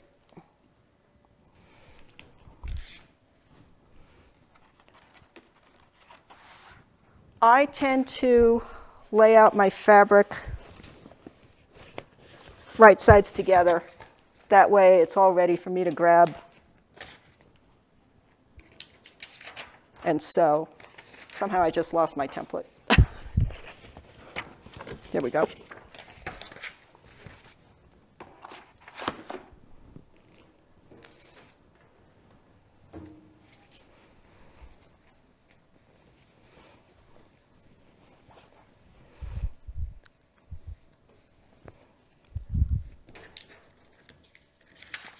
Okay, you asked what's a selvage?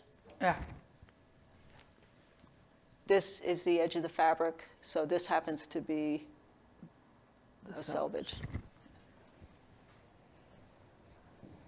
Sometimes they're white, sometimes they have the company name and some dots on the side. Here you could sort of see something of the brand, and sometimes it goes, color goes all the way to the edge. This is another tip for people. If you buy fabric, and a lot of times there's different colors on the selvage, not here, but part of that is to help line things up. But if you want to sew a shirt out of that fabric and then you want to go buy matching pants or matching skirt, save those selvages with the color dots and go buy something that matches that color. Oh, that's cool. I never knew. That's cool. Okay, and another important issue about sewing is grain of the fabric runs parallel to the selvages. And most of the time people tell you you have to cut with the grain going a certain way. That's because when you wear something, you want it to line up and, you know. If you've ever had a pair of jeans, this is where typically things get cut off grain because people are maybe trying to save money and use more fabric. For lots of different things. If you've ever had the seams on your jean legs twist around, and it usually happens after you wash it for a while, that shows you it wasn't cut on grain. Oh, really? Yeah. I never had that issue, but wow. Okay. But sometimes you've seen it on people? I've seen on people, yes. Yeah. They might have been trying to, use as much fabric as they can, so and they position things. Bit. Yeah. Okay. So, if I can, I cut with the grain going vertical, but there isn't a lot of stress on this item, so is it worth losing sleep over? Probably not, but good practice. It's a good habit to have, right? Yeah, so maybe this pink will be my lining, and that. I've had no problem cutting out 4 layers at once. It depends how good your scissors are. You just have to make sure you don't have any raw edges. Okay, so I would take something that marks the fabric, trace around it, and then cut. And you, So- do you have a seam allowance there? You cut right? Now, exactly this has the seam allowance. Okay. Make sure you look at your pattern. Okay. All right, seam allowance. I was going to get into this later, but people who are experienced quilters will understand what I'm talking about. But if you sew with the technique of securing the edges with binding, fold over binding, then that's a time when you wouldn't want a seam allowance because your edge is your edge. Oh, okay. All right, how can I explain this? We had a seam allowance because we turned everything right side out. The seam allowance is in here. But if you were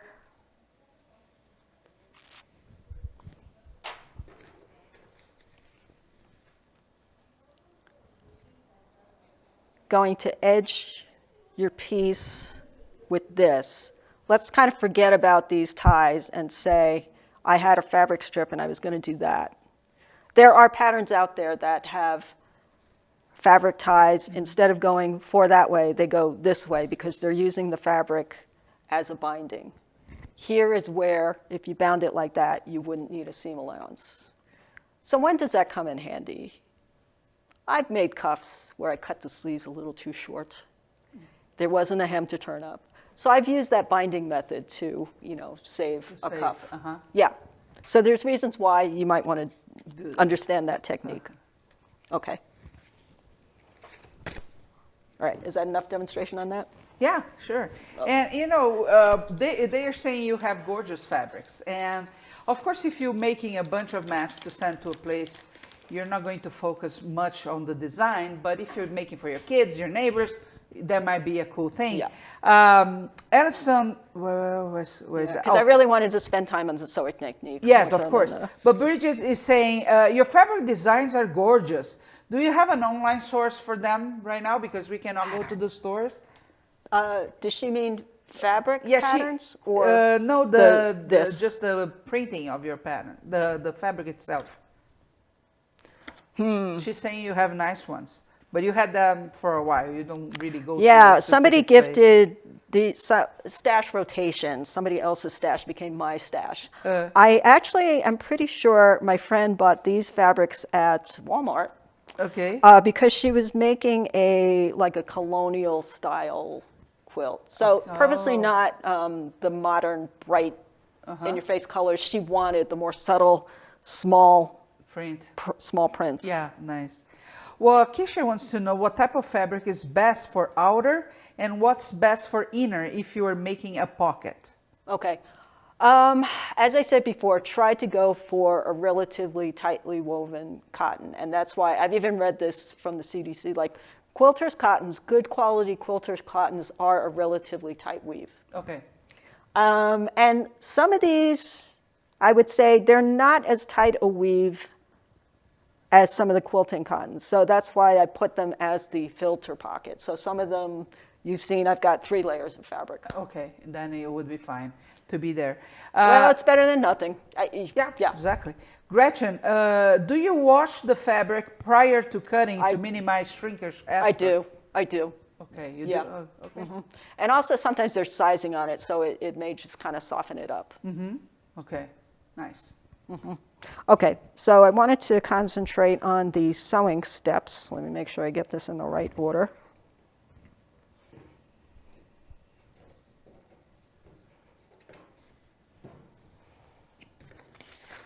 Okay, let me get that out of your way, right? Okay.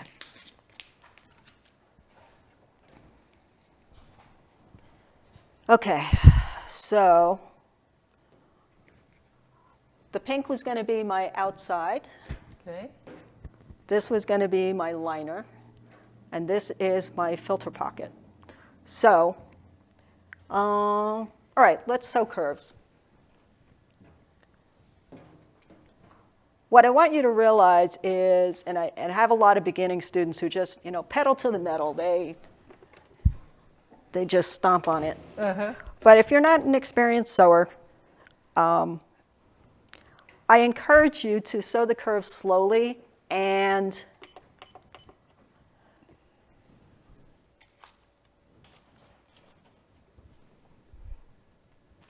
all right, I lost my little starting thing, so I'm going to hope I don't have any problems. So once again, I'm deciding to use the side of my presser foot as my guide. Okay. This happens to have a speed control. If you're a beginning sewer, I recommend that you don't take curves too fast like driving. And unlike driving, most people in the beginning are not experienced enough to just sew in one go. So the thing is, just stop on a curve. Pick up the presser foot. Do a little bit. Okay, because what most people don't realize, and if you studied calculus, you were taught that, you can make a circle with a straight line. Like, huh? Just think about it. If you cut a short straw and you keep angling them, you can make a circular shape with a bunch of short straight lines. So that's why I'm saying, for beginners, don't rush. Don't rush, because what happens is the sewing machine runs away from you. So you end up, you started with the right seam allowance, and it goes narrow, and then you jam back. And when you turn it right side out, you're going to see those jiggles in your finished piece. So it's not worth trying to go fast.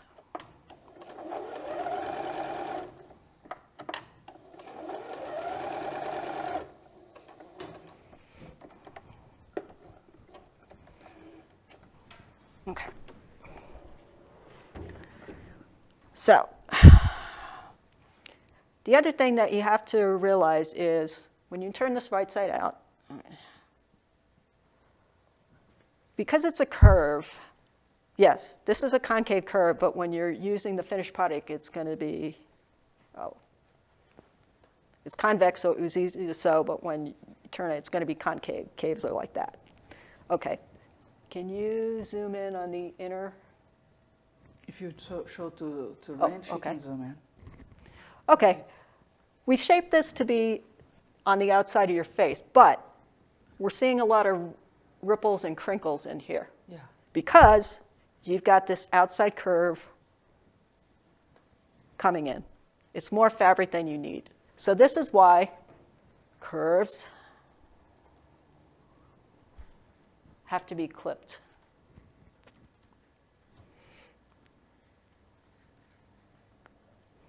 Okay. So I've clipped out these little pie wedges, and okay, there's going to be a little less rippling because it'll allow things to lay flat. Okay. Any questions on that? No, I have another one. Actually, was on my mind before too, but Waukesha asked, can we use interfacing with this? I've never seen anybody recommend interfacing. And I would say you might need to try it because I'm not really sure if it's going to inhibit the breathability. It'll stiffen the mask.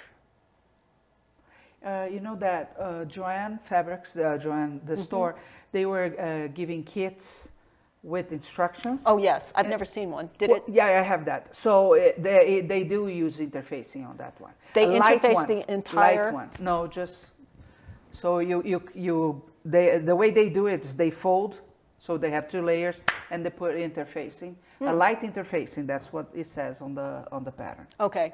I don't have an answer for you. So, I would yeah. say try it and see if you can breathe through it. I believe with the light one, I actually made one with interfacing. Okay. The light one doesn't bother at all. Okay. I don't know if you use another. Okay. All right. All right. So I want to teach you my recommendations for clipping. I see a lot of beginners, go with the scissors, hack, hack, hack.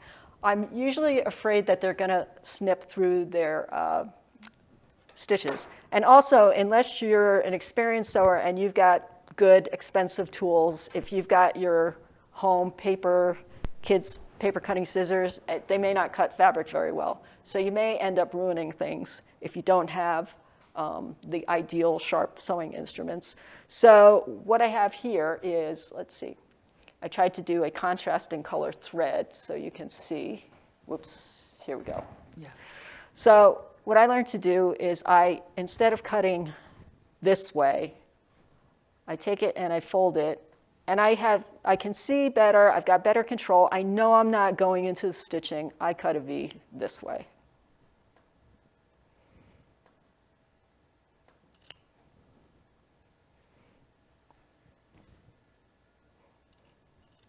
Okay, so in my opinion, that's safer than having somebody try to do that. I guess you can kind of do it, but even so, these are pretty good scissors, and I can't quite get as close as I plan to. And as I try to get closer, that's just more risk to ruining the project.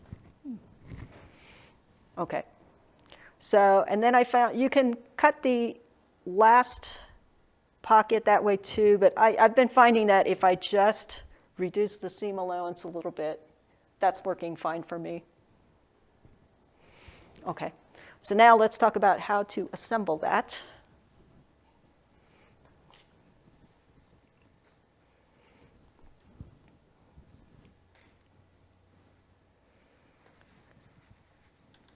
So this is a little trickier than most things because it's 3 layers. So you have your outside. And then usually when you say it's right sides together, your liner and your filter, the trick is to treat that as one layer. So I've actually just basted this just so I can handle it easily for you. So I've been putting the seam side out. But then I realized it doesn't matter because it's covered by this. Now, actually, maybe it does matter because you are sliding your filter in, so you don't want the seam allowance to kind of catch it. Okay, so I've got my right side, my body side of the lining facing the wrong side of the filter pocket.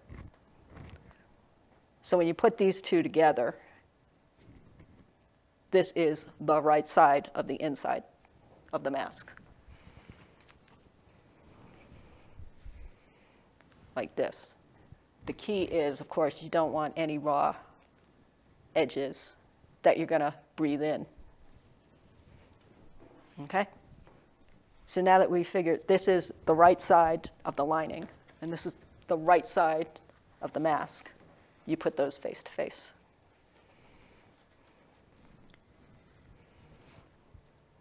Okay, sorry, it's different material.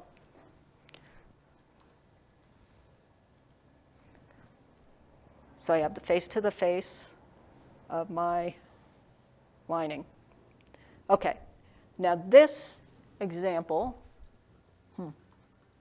do I need to show stitching that together? Well, let's do it. Okay.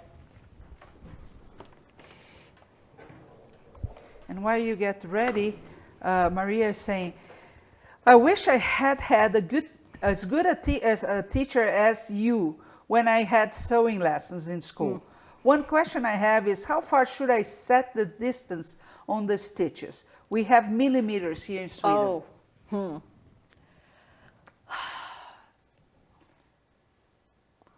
I thought metric millimeter was like common is like 2 and 3. Uh-huh. Yeah, that has both, yeah.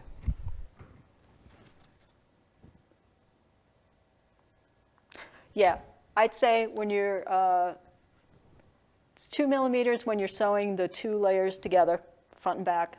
And then you can go maybe up to 4, between 3 and 4 when you're pleating. When you've got more layers, always increase the stitch length. Awesome. I bet that answered a question for many people out there, since we have so many countries. Okay. All right.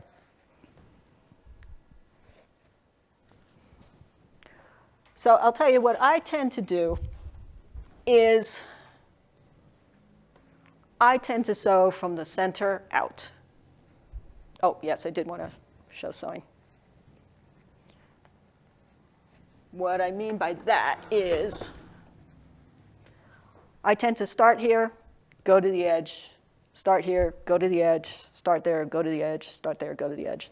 And the only reason is because I know that sometimes if I were to start here, yes, maybe it takes less time, but I find that things tend to shift.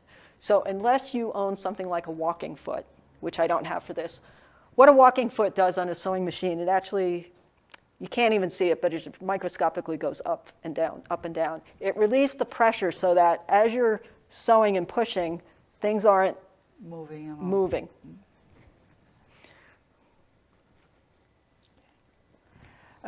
B. Christensen has a question. Can you use picking shears instead of scalloping the inside edges? Sure, but I would still have the, the lower part of the edge be like at the line of the pattern. Okay. Because if you're going to use a 1/4 inch seam allowance, say, and you've got a divot in there, your 1/4 might even become like 1/16. Got it. You follow what I'm saying?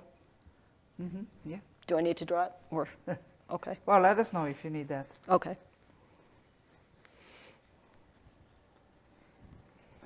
We have one more about the stitching length. Ness is asking, are you on short, medium, or long on your stitching setting? I happen to be on short. A short one. Mine are numbers, but I'm still comfortable short using side. a short one. Like I feel that these particular fabrics are relatively thin, so.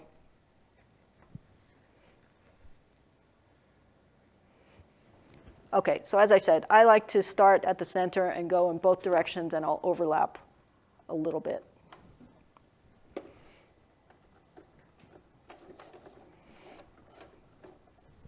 Oh, and here's a trick I've been doing on these patterns.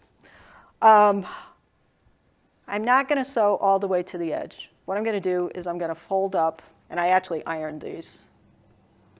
So when I sew, I'm going to have that already folded as an unfinished edge. Okay. So in this model mask, I put the strings in later.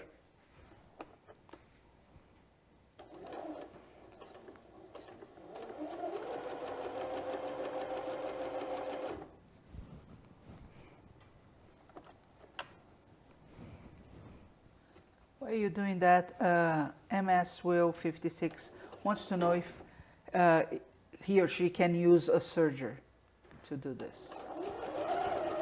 Yeah. Yeah?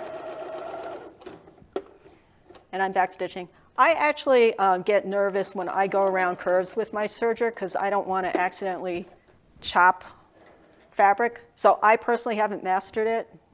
I could use some coaching on that if people do it.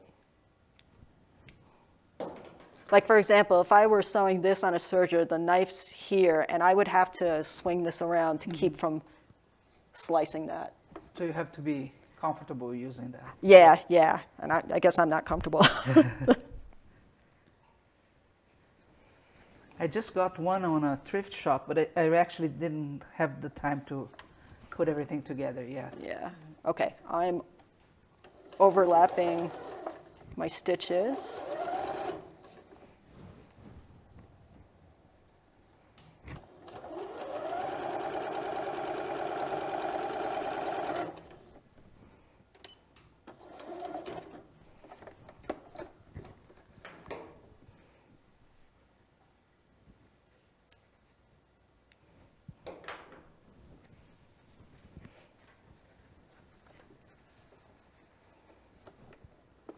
The important part I definitely have to get to on this is clipping before you turn right side out.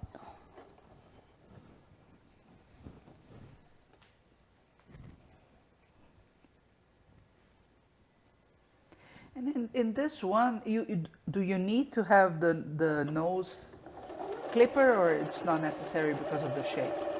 I have been putting. You have been putting, and we had several questions about that. And you use the pipe cleaner, but you mentioned that you could use gauge 16 wire. You could use a paper clip if you want. And we have other, like Cheryl here, she's using flat 1/4, let me see, flat 1/4 inch wide soft aluminum wire that she has because she already makes jewelry. Okay. So she's using what she has. Yeah, and somebody even said like strips of aluminum foil, which you get from your kitchen, and just roll it up. Okay. Okay, I'm actually not going to finish sewing that all the way because you already have another one. Yeah. Okay. Yeah, the nose piece goes in after we finish clipping, but the important part is, okay, so here it's sewn in the pink.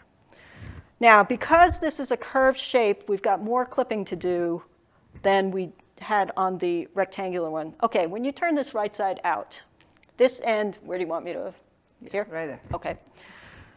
This is not clipped. When you turn this right side out, it's fighting you. This is a smaller edge than that sewn. So in order to get it to lay flat and not crumple, you really have to clip. Oh. You see that? Okay, so now I can fold that in and it's lying flat nicely because it's spreading the fabric. Okay. Now, here there's a concave curve, but when you turn it out, just as we did before on here, all this fabric is going to crumple into the smaller space. So you either want to take the triangular cuts here, or I've also decided I'm just going to make the seam allowance shorter over there. Okay. You make so it shorter and you still clip some or not? When it goes like this, you don't have to clip so much as you need to remove fabric. Okay. So clipping allows the fabric to expand. Notching takes fabric away. Okay. All right.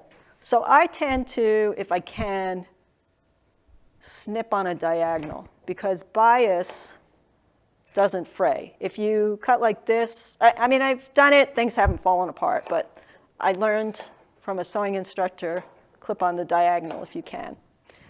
I am clipping through both layers of fabric. I'm okay with this. This is a face mask.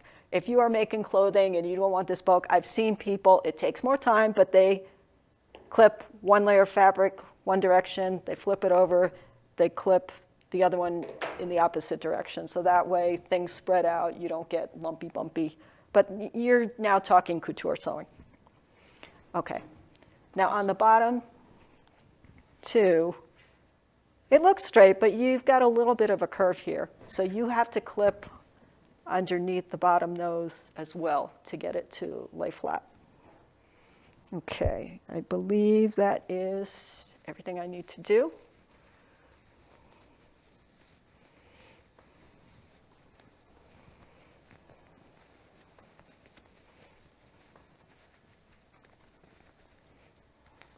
Have you tried to sterilize any masks, or do you know how?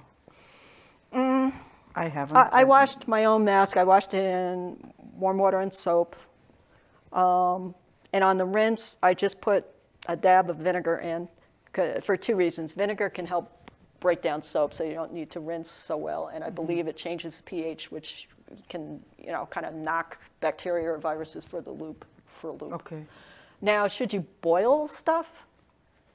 I guess you could. I haven't. I certainly wouldn't boil things that I made my crocheted acrylic strap with.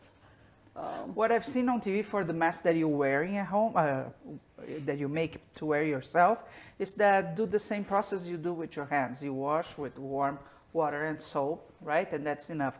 When you send to the hospitals that do accept them, they do that when it gets there anyway. Yeah, right? They because you've handled it, because you have handled breathed on it. An important thing, I think, to have in mind, even though we live in the age of social media and we want to share what we are making, is never really to put them on your face to take a picture if you're going to give those away. That's the other thing. If you can't keep trying things on, oh, should I make the nose piece this long, the strap that long? You keep trying it on and then giving it to someone. So, yeah. All right. I'm not sure I can demonstrate a difference here, but here is the clipped one turned inside out, and I didn't do much clipping here. You can see a little bit of tightness there. All right, so I'm not demonstrating a good and bad, but you should clip. Okay, so from here, I would put the straps in from the outside. And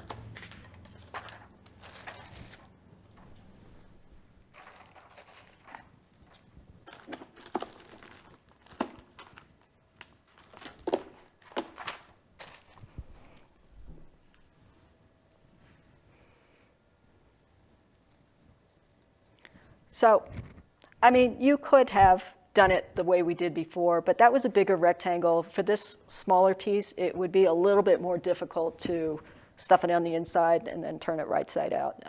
And then you'd have to have the opening somewhere. To me, it's easier to put the straps in from the outside. Stitch, reinforce those corners. Okay, now here is where, if you were going to alter the way you're doing it, for my white one, oh, I got it.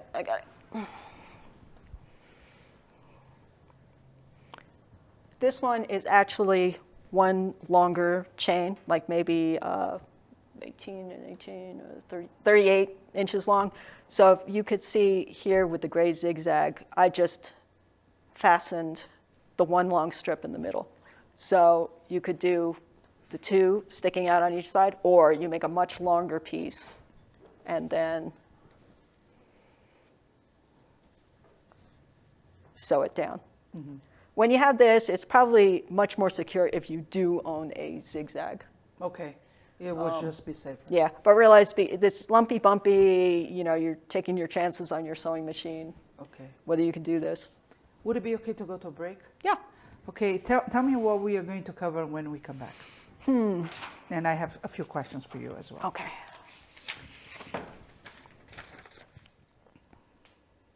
No, I think we're almost kind of close finished? To, yeah. So do you want So to I finish think I've probably answered You questions. have the hand sewing part. Oh, hand sewing, thank yes. you. Hand sewing. A few questions for you. Mm-hmm. One is a technical one. Terry, I haven't used my sewing machine in a very long time. Now the bobbin thread is getting all tangled. Can you tell me what I need to do to fix that? I don't know that I can. You may need to really take it to a sewing person. The other thing is make sure your bobbin is wound neatly. I have seen things where people think they're winding a bobbin, but there's a lot of loose loops. So somehow it didn't wind consistently. So if it's not wound consistently, that could be a problem. If it is wound consistently, no, I don't have an answer. You may have to take it to a repair person. Yeah. You know, one thing I do with mine when it starts giving me any issues, I take off the metal plate and see if there's not a lot of fibers because it gets dirty and then it entangles. Oh, good point. And I clean that lint out. Mm-hmm. So since she hasn't used her machine in a very long time, maybe it's dirty. So I would do that first. But then the winding, I think it's important for you to check if it's not going like this. Now, the one thing I have heard from repair professionals is everybody assumes blow it out. You're not blowing it out, you're blowing it in. Mm-hmm. So if you can, vacuum it out or, maybe pick at it very gently with something. You want to get the lint out, not force it in. Yes, of course, yeah. And Nancy we asked, Meg, rather than making a separate pocket for the liner, could you just leave one end of the mask open and insert a liner between front and back layer? I think you could. I've thought about that. The only thing I'm thinking about is when those things aren't sewn, is that leaving another area for air to come through? Mm-hmm. So I think it would all depend on how close you have it fitting to your... Yeah, that's a very good point. You don't want to Run the risk. So we are going to go into a 7-minute break and come with the last class for today. We're still, she's still going to do some things in that mask and then the hand sewing one. So far, you've learned 3 types of masks that you don't need to sew, 2 types of masks that you need a sewing machine, a very basic one and a more sophisticated one, and now the hand sewing. So really, there are no excuses for not doing them. Remember, this is also not it may be controversial how much it helps you, but it for sure respects other people around that. You never know, because we cannot all be tested, you never know. Now, what I think is funny is that I grew up with what was the name of the show? Let me see, because Chase actually just told me what was the name of that show. That you go, Spock would go and he would say, live long and prosper. Star Trek. Star Trek. How is the sign? You know, oh yeah, like this, right? Live long and prosper, right? And this became iconic of our generation. But now, what do we hear all the time? Stay safe and stay home. Isn't that what you hear many times a day? Well, I decided that we need to do this sign for that. Stay safe and stay home, right? I tried to learn Chinese. I once fell in love with somebody that was Chinese, and I decided to learn the language, and I gave up on that idea. Not quite fast. It took me 3 years to give up, but it's difficult. But when you write Mandarin, for example, all the what we call letters are really symbols that mean something, and this one, for example, is home. So stay safe and stay home. You know, we are dealing with a very difficult situation, and emotionally it takes a toll on us, right? It is surreal. It is the first time we've been through that, and it's not easy. But, you know, try to see the positive side. Even talking about masks all the time may take a toll on you, right? Because you're thinking about all the first responders that are out there and the things that they should have that they don't have. And I get it. I get sad with that too. But, you know, shift your mindset to the point of, I can do something about this, right? I cannot save the world by myself, but I know people that have cotton. I know how to make masks. Let's create that. Let's give to people that need that. If you look in your town, you're going to see which institutions are asking for those.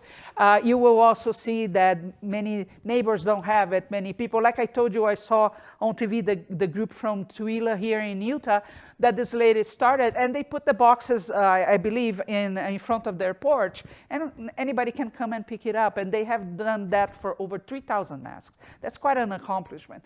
You don't have to make 3,000 masks. You may make 3 or 4 for your family or for a neighbor, but you can put a positive spin on what is going on, and more than that, you become an agent of change, an agent of relief to some people, right? So there is good in everything if you learn how to look the right way.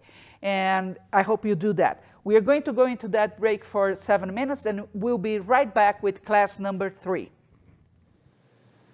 Welcome. My name is Carolyn Chen, and I'm here to talk to you about my Curious Mondo class, Introduction to Sewing Machines and Sewing Basics.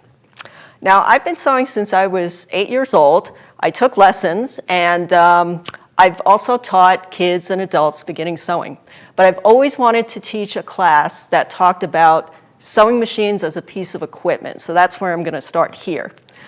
Some more of my background, I'm actually trained as an engineer, and that's my day job, which means I'm very technical, I'm very interested in equipment, machines, proper tools, and training. So that's why I hope you'll enjoy taking a class with me. So to get you a little bit motivated, I'm just going to show you a couple of things that I've put together and talk about why I love to sew.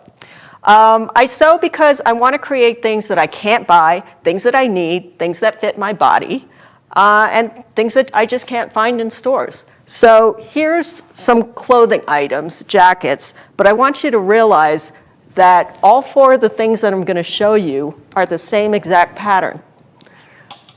So once you learn to do something, you can change it up and got a lot of different looks once you perfect your skills. So the other reason why I sew, obviously, is to make things that I can't find, things that I want that I can't buy. So here's an example. I love clothes with pockets, and they just don't make enough pockets in women's clothing. So this is a vest, but it's reversible. I know you can buy travel vests, but they always look like you're going on a fishing expedition, and I wanted something pretty and things that I can wear out. So here are the pockets on the inside. The jacket's reversible. It fits my body. And then after I did that, I got the idea, well, I need something for warmer weather, so what can I do? So I changed different materials. I've got this one, which is netting in the back, so it's much cooler to wear. I've got really cute, pretty fabric, pockets on the inside, little applique cat. So these are all things that look cool, and you could never find them. The other things I like to do, just solve problems. This is the type of thing that I think would be kind of cool for a first-time beginner project. This is actually something I kind of made because I need to store my hats, gloves, mittens in my closet, and I'm very short, so I'm too short to reach all the upper cabinets. So I made that. The other thing that you might think about doing as a beginning project, not just buying fabric and making things, but maybe going to thrift stores and buying things that are oversized that you can just play with, experiment. You're not wasting a lot of money. Like, for example, this is a vest that was made, it was stenciled by an artist, but she purposely did things too big so her students can play with it. So in this, you know, when I teach you to do straight stitching, here, I made the shoulder smaller just by stitching it over here. And then the whole vest is too big, but I actually cut up the side seams and overlapped them. So there are different things you can do once you just learn these skills. So we'll be talking about how to use a sewing machine, and I want you to realize that all sewing machines, they do the same things, but they look a little bit different, and that's why I want to teach this course, so you can get a sense of what machine do I buy, what features do I look for, if I get a used machine, what does it have to have. So if that sounds interesting to you, I hope you'll consider joining me in my Curious Mondo class, and it's Introduction to Sewing Machines and Sewing Basics taught by Carolyn Chen. Hope to see you.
we are back. We are back with Curious Mondo today, covering how to make protective masks with Carolyn Chen.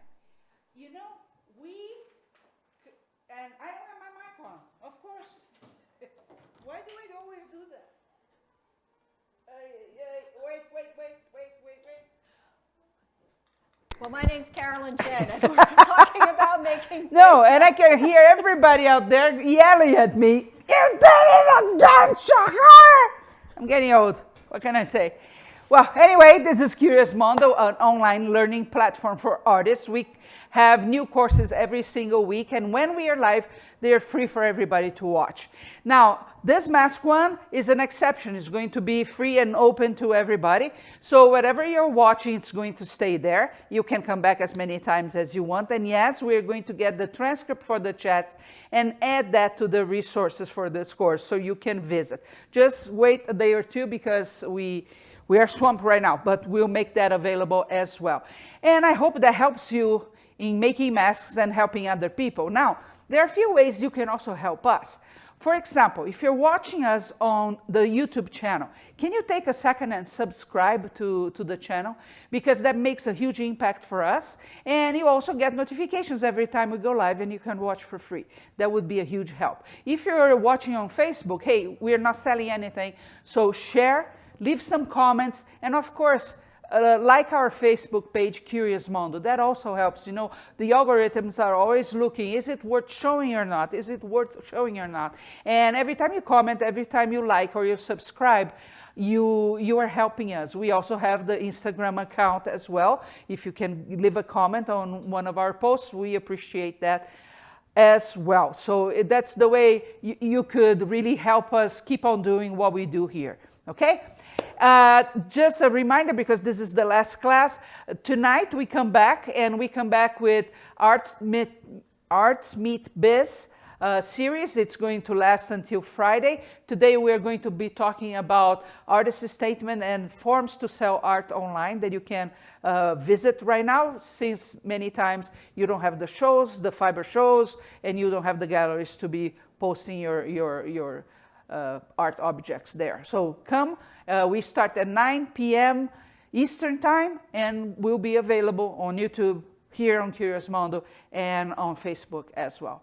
We now begin class number 3. Here we go. Okay, so for the last one, we're going to talk about how to make it hand sewing techniques. You don't own a sewing machine. You're somewhere where you're stuck on a cruise ship. Maybe you can find a sewing kit, but you don't have a machine. We still want you to be able to do this. Okay. So first I'm going to talk about starting a knot, and I'm doing an example with thicker thread just so you can see what I'm doing. Okay, there's many ways to do this. Sometimes I see beginning people having trouble making knots. So this is what I do. I'm going to recommend that you sew with double thread in your sewing needle for this project. And a lot of people say, I don't want to stop and thread another needle. I'm going to make a really long thread. Don't do it. It gets tangled. Don't do it. As a guide, sew with a thread about the length of your forearm. So doubled, it's going to be 2. I doubled mine mostly for strength, because you're not sewing with a machine, and also because when I made my samples for you, I don't want to lose my needle. So double thread, I'm not going to lose it. So here's how I start a knot. You need the close-up on the... What's best, here? Yes. Okay. I take my edge, and I hold the edge on the needle. I wrap it around 2-3 times, kind of grip it, and I pull this through. Nice. And I have a knot on the end. Very cool. Okay? So I'm going to do this again, because I'm sure somebody's going to say, well, I did exactly what she told me, and it didn't work. Okay. Make sure you're connecting things at the right end. Just a little bit up. Yeah, I'll slow up, but I basically wanted to show it. You think you're doing the same thing, but you're not. Okay. So what I did in the version that didn't work is I took the end and I wrapped it around. And what that gives me almost, I got a teardrop shape, not a hug. So the thing is, you want to secure the cut end. So, I don't know, I've got a circle, I've got a hug. If you do it the opposite way, don't secure the end, but wrap the end. The best way I can try to say this, all right, you got a little tear drop here, not a hug. So it tells you it's not So right. we want hugs. No tears, no crying. No tears, no teardrops. crying. Okay, so I hope that's clear, a So clear the way to trick teach is it. to hold the end on the needle and then wrap around. Yeah. Yeah, great. That's a fantastic way. I have a question about the former mask. Waukesha wants to know, when using this pattern, how much shorter is the inner pocket? Roughly about 1 inch to 3/4 of an inch. Now, oh, okay. I believe Yeah. I didn't really talk about this. It's shorter, and what I've been doing is stitching that down with a zigzag. Okay. So I fold that shorter piece in. Put And a stitch it little bit down. more to the Oh. center so we can show. Okay, Yeah. there you go. So where did you put the zigzag? This raw edge is folded under Okay. and zigzagged. And how much shorter do you make it? This looks like it's about 1 inch to 1.25 inches. I don't see that as being critical. Okay. Like if it came out to here, it would still function to have a To pocket. have a pocket. Okay. As a guideline, I cut it 3/4 to 1 inch shorter. But the people who made these patterns actually have patterns for the lining. And sometimes I use it, sometimes I don't. Sometimes I just take the other one and I just cut it shorter. But they make a pattern for it if you're comfortable Following using that. the Okay. structured instructions. And guest 3127, have you used a handheld sewing machine? I don't have room for a large machine. I don't think I've owned one. I've seen them. I know people like it a lot for doing curtains. I haven't used it enough to try it. Okay. But, you know, try it. The thing is, can you get a even seam allowance? Oh, the other thing I would check on that, I don't think it makes a difference, but if I'm correct, some of the handheld sewing machines, if there's only one thread, meaning there isn't a top thread and a bobbin, I believe they sew with a chain stitch. So if it's only one stitch. The thing with a chain stitch is if you manage to pull the right thing, the whole thing comes out. Oh. So I don't know if your handheld machine does that. Check and see if that is the case. And if that is the case, maybe just when you're ready to end it, leave a little longer tail and maybe secure it with a hand needle, secure it so that if it is a chain stitch, there's no way you can pull it and pull the whole thing that out. would be a solution. Yeah. I have seen some smaller sewing machines even at the craft store. And I actually thought about buying. They were under $100 and they're very light. So for you to take around, which we Okay. do a lot, it would be perfect. Of course, it only has, I think, 2 stitches, the Yeah. straight and the zigzag. But they're tiny and they're not for kids. Okay. They're really a sewing machine.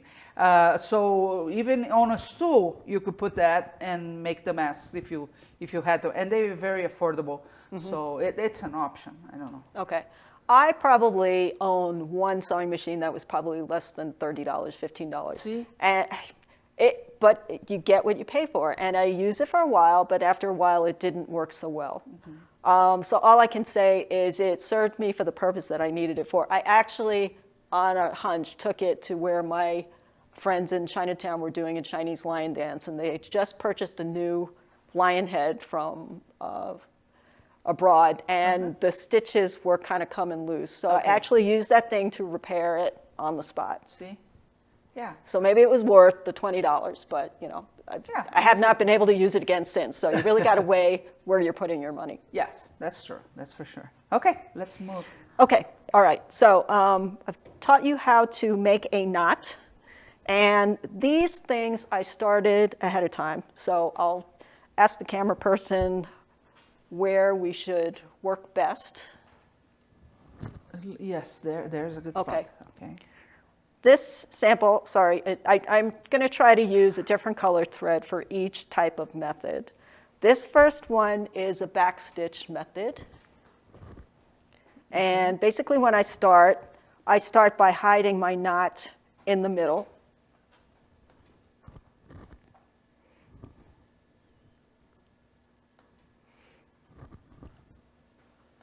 So this is different from a running stitch, and I'm not going to use a running stitch because I think you want this to be a little more secure. A running stitch would be, all right, I guess I'll do it on the white side. That'll show the best. And I'm not going to pull it through. You just run the needle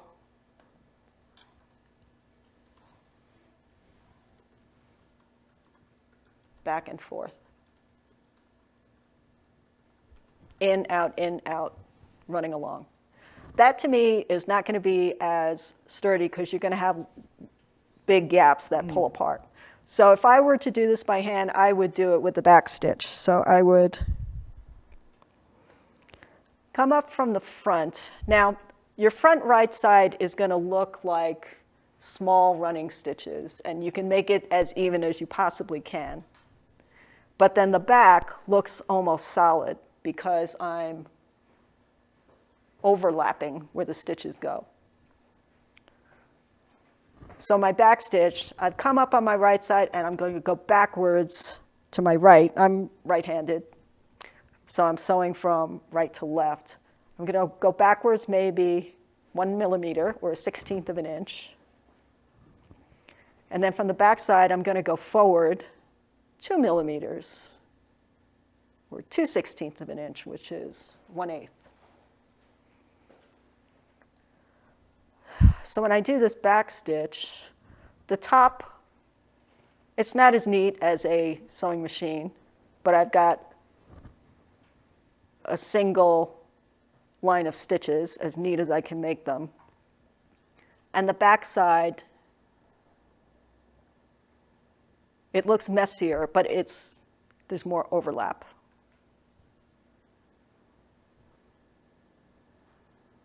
Mm-hmm. Maybe I can show that. I didn't think about doing this.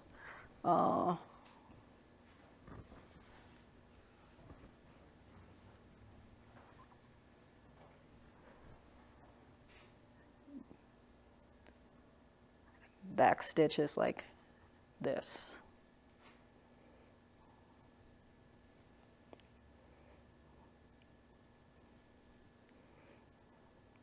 It's easy and it secures a lot more. Yeah.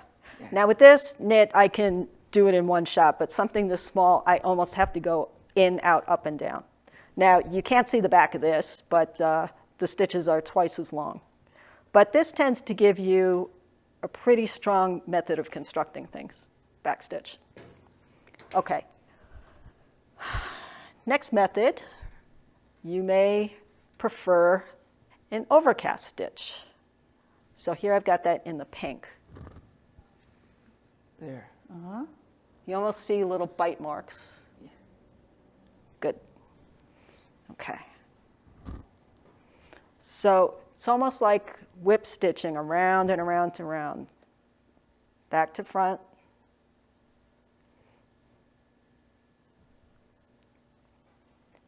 Back to front.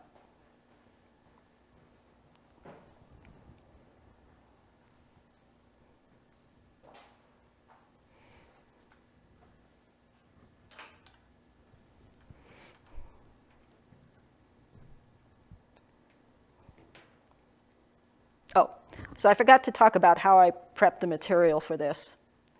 All right, let's not get confused. Let me do the last type of stitch, the third stitch, and then we'll go back to the beginning where we probably should have started. All right, so we did a back stitch, an overcast stitch, and this might be called a ladder stitch. This one doesn't show as much at all. I've got purple thread. I've hidden my knot in here, and basically I'm grabbing a little chunk of fabric from one side, maybe 2.5 millimeters, and then I'm grabbing a little chunk from the opposite side. All right, I'll keep this pulled apart.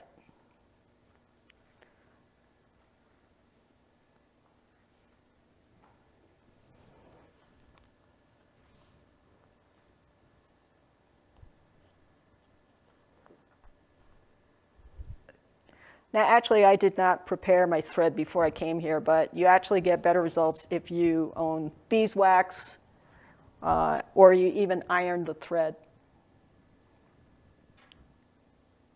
Okay.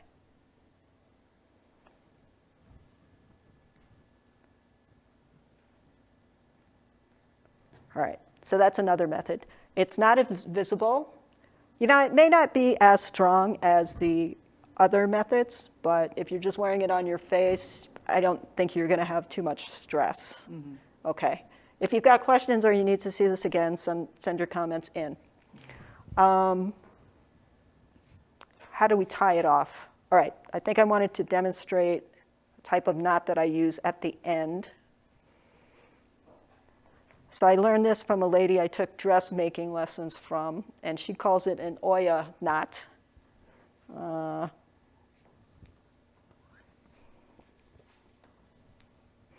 Okay, so you grab a little chunk of material where you're ending, and you sort of make a figure 8. So here I'm going clockwise, and then I'm going to turn this, make a loop, and put it over. And then pull it through.